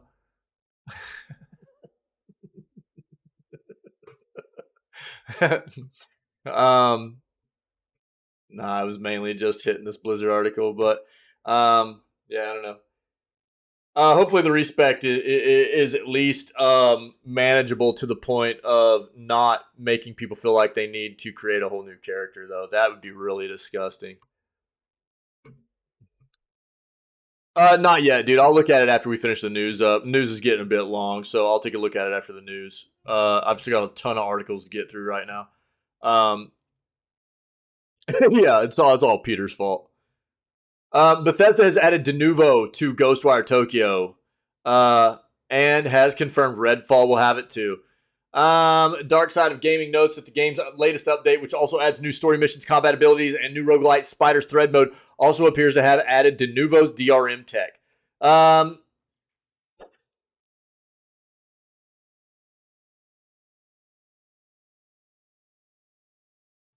We already watched this like trailer for the Ghostwire Tokyo Spider's Thread teaser.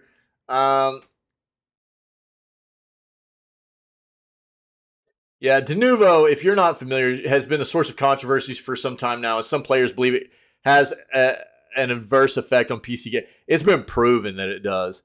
And really what De Novo is, it's like a way to try to prevent piracy, but people always find a way around it anyway. So it's like, it doesn't do a lot of good, really. All right, so I don't know, man. It just got announced that Ghostwire Tokyo is going to be hitting like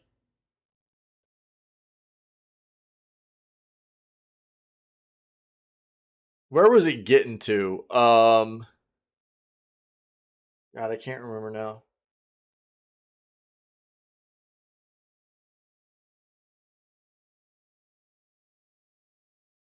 It was coming out on some platform that wasn't on yet. I can't remember now what it was, but apparently, you know, Redfall will have De Novo too. But I mean, how much more damage can they do to Redfall right now? Let's be honest, right? So if you need any more out of this, I'll give it to you.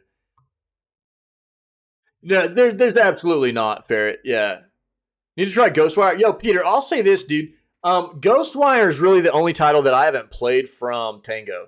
And if people aren't aware, Tango is the developer behind Ghostwire Tokyo. But I've played The Evil Within 1, The Evil Within 2, and most recently I played Hi-Fi Rush. And all of those are games that are developed by Tango. And the Evil Within games, if you like horror games, the Evil Within games are amazing. They're a lot of fun, so I highly recommend. And Hi-Fi Rush is my game of the year right now. That game is so dope. It's not a horror game, but it's like a rhythm-based hack and slasher comic book art style kind of game. Very, very cool. Very good. And it got like shadow dropped on us at the beginning of the year. And it only came out at like a $30 price point. It's so worth it. The game is so good. And I haven't played this yet, but Tango makes good products, man. Can confirm. So probably worth diving into, man. Yeah. I don't think this is quite as this game has not been quite as notable as like Evil Within and Hi-Fi Rush, but it's been reviewed pretty well, I think. Let's look it up real quick. I'll link this for you guys. I already put that in there. Oh yeah, dude. Yeah, for Hi-Fi Rush, dude. They shadowed. Nobody even knew it was coming out. Nobody even knew Hi-Fi Rush was coming out. It got dropped at a $30 price point, and it came out on Game Pass too. And it's easily my game of the year right now. It's so good. It's so good. Here, Metacritic. Ghostwire, not Ghost Wife, dude. Ghostwire. So let's go PC. Yeah, 77 Metascore, 8.7 user score. It's a pretty well rated game, dude. So you'll probably have a pretty solid time with it. Yeah, I knew it wasn't. Yeah, I knew it was pretty good. I just haven't tried it, so you'll probably have a pretty decent time with it if you wanted to dive into it. Bread and Fred release date, gameplay, story details. Yeah, dude, that would be worth a check for sure.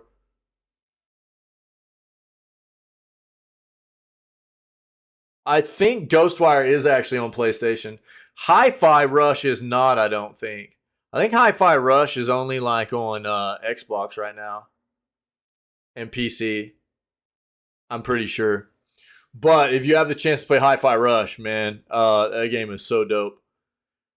Bread and Fred. Raid your way up a mountain with a friend. Here are the details for Bread and Fred, including its release date, gameplay, and story. What is this?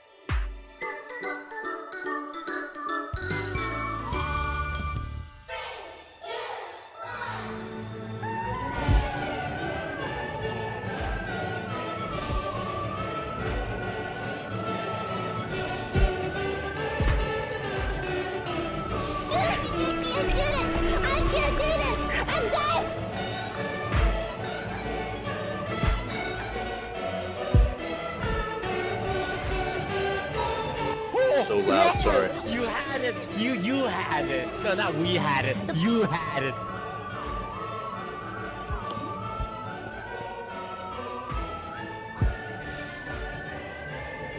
Yes! Ice Climbers, yeah. That was me.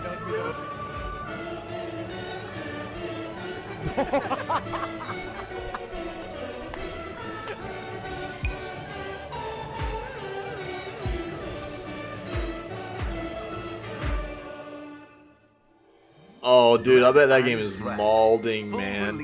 Oh, no. Bread Freight comes out on May 23rd. It'll be available on PC via the Epic Game Store, GOG, and Steam. Demo is currently available on Steam. Has already surpassed 1 million demo downloads. It's a co-op physics challenge game. Yeah, that's what it looked like. It is playable solo, though. Funny enough, the game's official website calls it a co-op rage game. Players take control of one of two penguins who are tied together as they make their way up a mountain. Yeah, you must climb, grab, and swing your way across gaps and up walls. You take turns as players grabbing onto walls, rocks, stalactites, and the like while their partner swings their way across. You got to time your jumps, release as well, as making a mistake could mean losing all the progress you made. Yeah, seen a lot of games like this, you know. But the co-op part of it's kind of unique. It's neat. All right, here, man. I'll link it for you guys.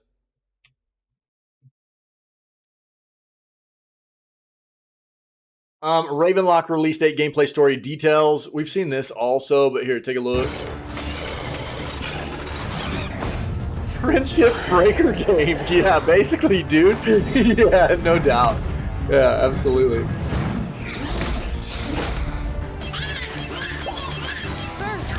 Watch out. The ultimate friendship test game.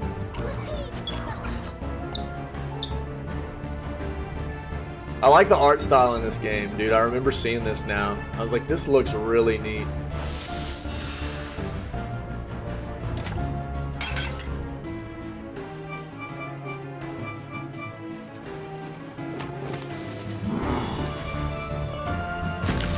Yeah, it's pretty cool, man.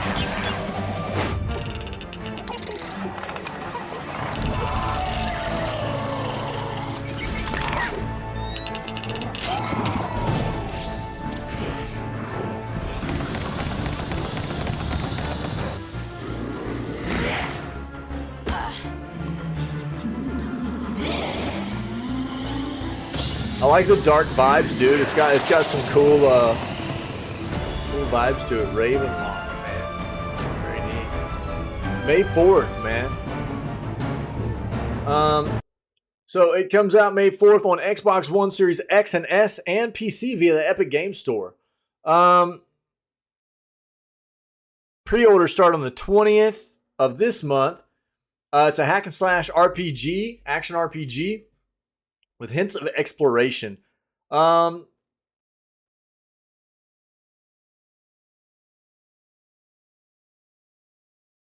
Cool. If you want more, there's more to read there.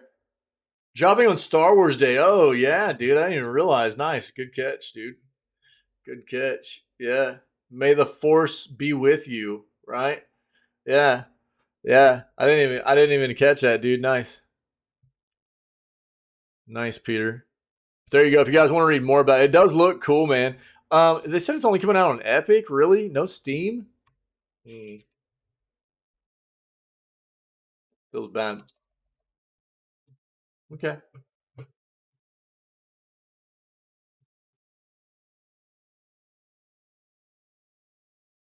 Cool. Yeah, the art style is pretty neat, man. I like it. It's very cool looking. Former Call of Duty director says his new Magic FPS is, it's not fantasy Call of Duty. All right, this is the game we just saw for it's being published by EA, dude. Immortals of Avium is a story you could not tell with a contemporary backdrop. Whatever. We just saw this, dude. I'm not gonna read into all this, but Ascendant Studio CEO Brett Robbins wants it to be known that Immortals of Avium isn't the same thing as Call of Duty, but with magic. It's absolutely gonna be. If you look here, this I can't help it, dude. This is one of those things I feel like is like, and why do you have to tell people that instead of just like, letting them experience it and figure it out for themselves. You know what I mean? This is like one of those things I was talking about yesterday. It's like it's like meeting somebody or being in a room with somebody that, like, have you ever met somebody that was like, I'm really smart? You ever met one of those kinds of people that feels like they need to tell everybody they're smart? You know why they tell people that? Because they're not. Because they're not smart. They want people to think they're smart. That's why they tell people that. But people that are actually smart, and I'm just giving you an example, right? People that are actually smart, people know they're smart because they exude that quality through their actions and the way they, it's just part of who they are. And people gather that just inherently by being around them. They don't need to tell people that. That's the same thing as like this kind of situation. I don't remember exactly what yesterday's news segment was. That's the way this is too. Like, bro, you don't need to tell people that this isn't Call of Duty with magic, right? Dog, we just watched the trailer. I wouldn't have even known, okay, that it had anything to do with Call of Duty, okay? Until now that the article came out that you're telling people that it's not Call of Duty with magic, okay? So now I actually think this is going to be Call of Duty with magic. So, look, man. Yeah. Oh, dude, fair. That's such a terrible thing in the IT world too, dude. Right, exactly, Peter, exactly. Yeah, so now all I can assume is that, like, Immortals of Avium is actually just Call of Duty with magic, and there's no multiplayer, though. It's just single player, okay? So that's what I'm expecting this game to be. Does that mean it's going to be bad? No. But that's all I'm expecting this game to be. Because this person, the CEO said it's not. So I expect it to be. I mean, I'll let you guys read it, but we already watched the trailer and everything. Yeah, fair, dude. That was a terrible thing. I talk about that all the time. I talk about that all the time within the IT industry. It's so gross, dude. And there's two things that are gross about it. You get a lot of these companies that, they want. It's not bad for people to be educated. It's good for people to be educated. But in the IT world, what it's done is it's resulted in this like really bad situation of there's a lot of elbow rubbing that's resulted in collaborations of high level industry people creating these like schools for people to get certified, and they make so much money off of it. And the certifications aren't normally like lifelong or anything, and they shouldn't be because technology evolves at such a rapid pace that you continually need to be educated. And sometimes it's just getting like continuing education credits or whatever, but other times you actually have to get recertified and stuff, right? But what you'll do is quite often, you'll meet these people that what they do is their companies will just send them to these like week-long boot camps or whatever, right? And basically what the boot camps are, it's not learning. You're not learning the stuff. You're learning the answers to the questions, right? Learning the questions to the answers. So you get all these people, you'll see their resumes, and they're just chock full of certifications. And then you work with them, and they don't know crap. They don't know anything, dude. And it's because all they did is they worked for a company that used to send them to these flipping boot camps, man, and pay a stupid, like, I'm talking like $3,000, $4,000, $5,000 a week for them to go get these certifications where they really didn't learn jack, right? Not usually, anyways. Usually, they would just go somewhere. These individuals would know the answers to the tests, basically, and it's not enough time to learn all the information you need to know for those specific certifications, anyways. They just basically go, this is what is going to be on the test. You need to know that this is the answer. And boom, you got your certification. It's terrible, dude. I hate it. That's one of the things that really, really molded me out about being a part of the IT industry for so long, Education's good, dude, but it's being done the wrong way. It's false education is what it is, you know. And these people think that they're you know, they walk around like strutting around because they've got this list of certifications on the resume or whatever. They don't even know how to utilize any of it. They don't even know what any of it is. It's so dumb, dude. I know exactly what you're talking about, man. Check this out, guys. Suicide Squad Kill the Justice League has been delayed to 2024. Rocksteady has confirmed the tough but necessary decision. So Suicide Squad Kill the Justice League has been delayed to February 2024 following several setbacks for the game. I would highly advise anybody and everybody to just let this game release and then not spend money on this at least. Don't spend money on this on release. We already were aware there's a lot of scummy monetization stuff coming out. They're charging full price for this game on release, and then there's Battle Pass, there's microtransaction shop, there's DLC already planned for it. It's pretty gross already anyways, but then there's been numerous delays and it's a little bit sketchy. So even though we're a long ways away now from release, which is going to be on February 2nd of 2024, I would highly advise people to not spend money on this game as a pre-order or on initial release. Let it come out and get a good, nice look at what the game has to offer on like reviews or watch other people play the game or whatever before you decide to spend money. Because I'm telling you, I've got a bad feeling about this game.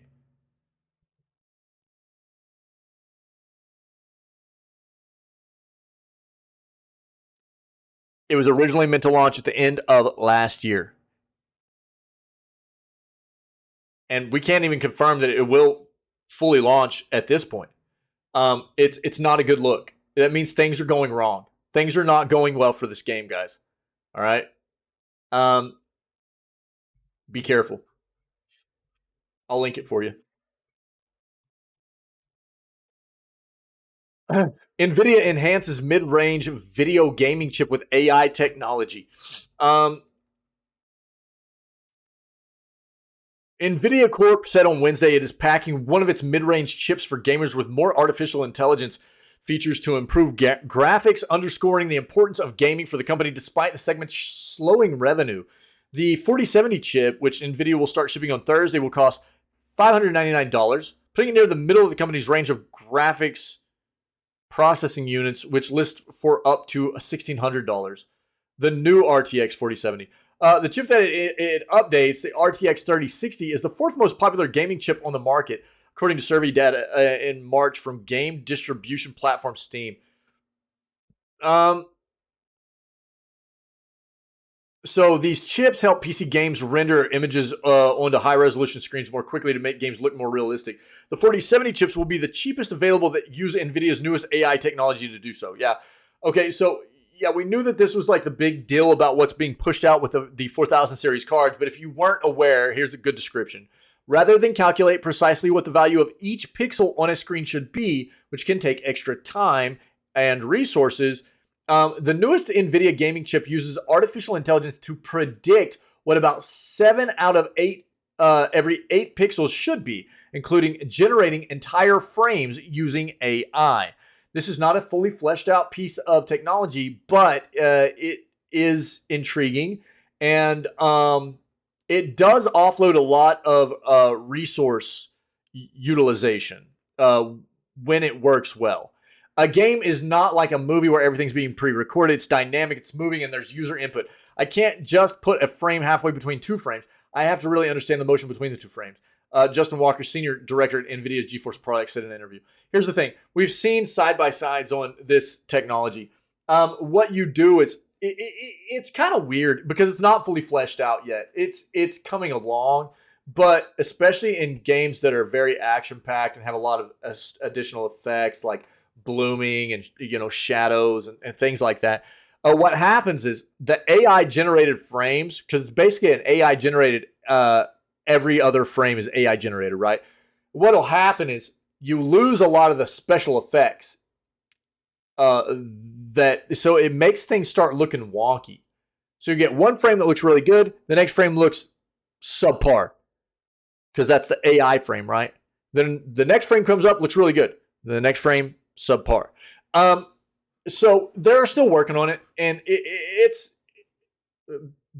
again, this is what I've been talking about.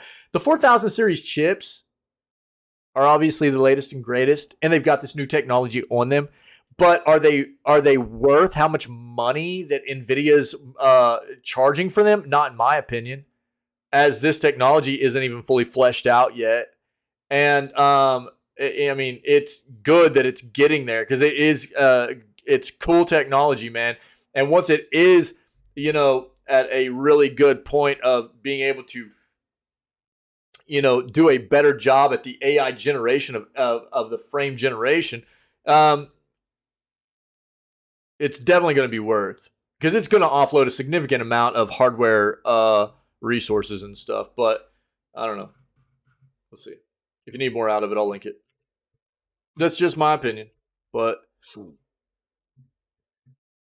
those 4000 series cards, man, you're breaking the bank on those things. Again, if you're looking at grabbing a GPU, I highly recommend you go take a look at websites that give you a nice, good look, unbiased look, independent benchmarking sites that give you a price versus performance idea of where you can get the best bang for your buck on a GPU, okay? Street Fighter 6 is promising big news with Lil Wayne on 420, baby. The rapper is hosting Capcom's final showcase before the fighter's June 2nd release.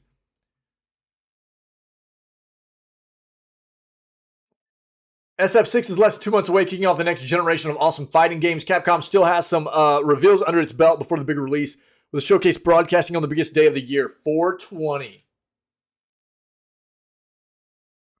6 days.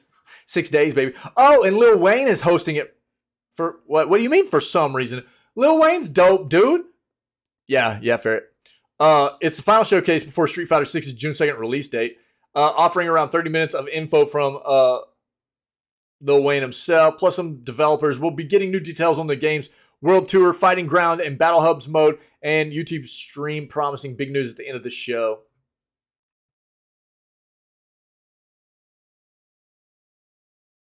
Yeah, it'll be interesting to see what news Capcom still has left to reveal.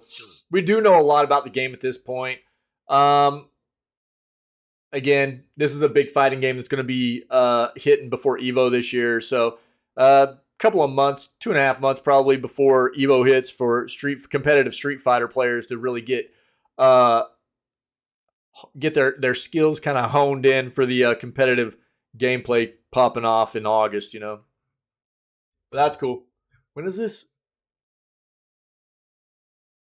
SF6 showcase, April. Okay. Hold on to that. Future game show to broadcast summer showcase on June 10th. We'll definitely be watching it here. With E3 being canceled, be new. Yep. I called this a year ago. But future game show, summer showcase at 10 a.m. Pacific, 1 p.m. Eastern. That'll be exactly noon for us here on Saturday, June 10th. Cool. And we'll watch it. Ubisoft Plus gaming subscription service rolls out for Xbox. Assassin's Creed maker Ubisoft's online gaming subscription service Ubisoft Plus has been available on PC and other cloud gaming services like Amazon, Luna, and the recently shut down Google Stadia. This service offers its subscribers over 100 titles, along with DLC and bonuses for a monthly fee. Some of the major titles available on this platform include Assassin's Creed Valhalla, Far Cry 6, and more. Like, roughly 98 more. Dude, this website sucks. I can barely scroll. What the crap is happening? In January of last year, the developer announced that Ubisoft Plus will be arriving for Xbox users, but didn't mention the exact date of the launch.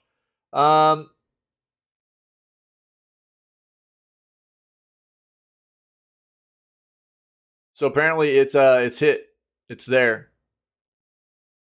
The subscription costs $17.99. plus tax per month, and it will auto-renew until users cancel it.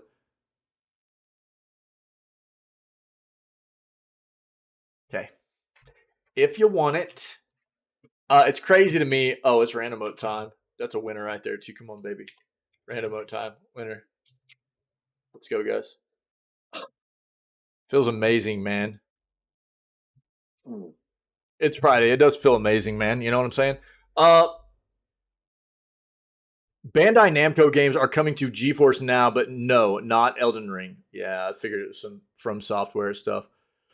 Little Nightmares 2 will be available to stream on the service, with the latter offering RTX features. Look, man, Little Nightmares 2 was an absolute nightmare to play for me on PC anyways. I played Little Nightmares 2 this past October, and it was terrible. It was so buggy. I mean, items that you absolutely, like quest items you had to find in the game to progress, wouldn't spawn in the game. It was a buggy, glitchy, terrible performing mess of a game. I've only flushed a couple of games in the almost 2 years since I've been streaming, and Little Nightmares 2 was almost the third.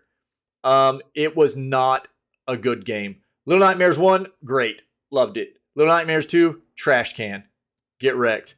But give it a shot if you can play it for free, and if you really want, give it a shot. See what you think.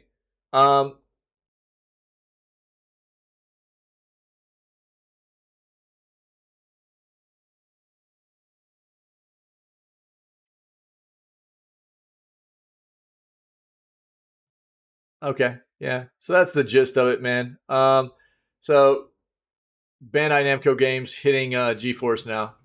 So another good haul for their cloud gaming streaming service, and you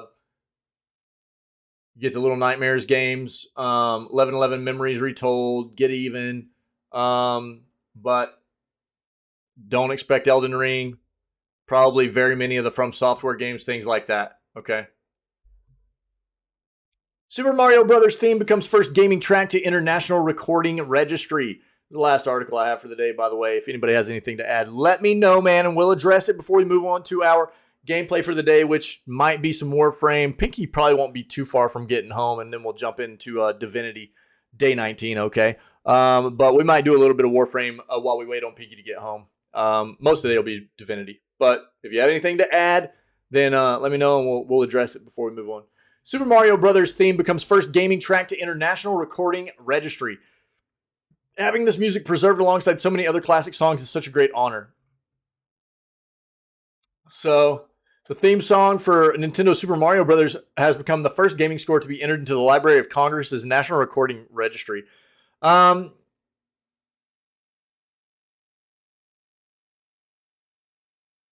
The National Recording Registry aims to highlight and preserve the richness of the nation's audio legacy. It includes the likes of the Velvet Underground, the Beach Boys, and De La Soul. Having this music preserved alongside so many other classic songs is such a great honor, shared composer Koji Kondo. Actually, a little bit difficult to believe.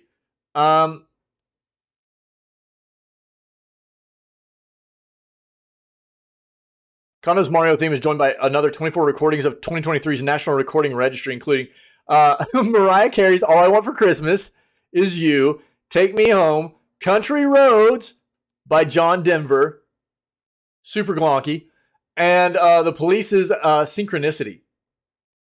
Other artists to make the cut include Jimmy Buffett, Queen Latifah, Eurythmics, and Led Zeppelin. Cool, man. Nice, nice. Them's the jams, baby. That's the news for today. Good stuff. Appreciate you guys. We are going to go ahead and work our way towards some video gaming content, man. Let me get this popping off here. Let's get some tunes. How about it? There we go, baby. That's what I'm talking about. All right. Yeah. So we're gonna go play maybe a little bit of Warframe and mostly Divinity Day 19 with our buddy Pinky today. Continue our playthrough. having some fun with that. Happy Friday.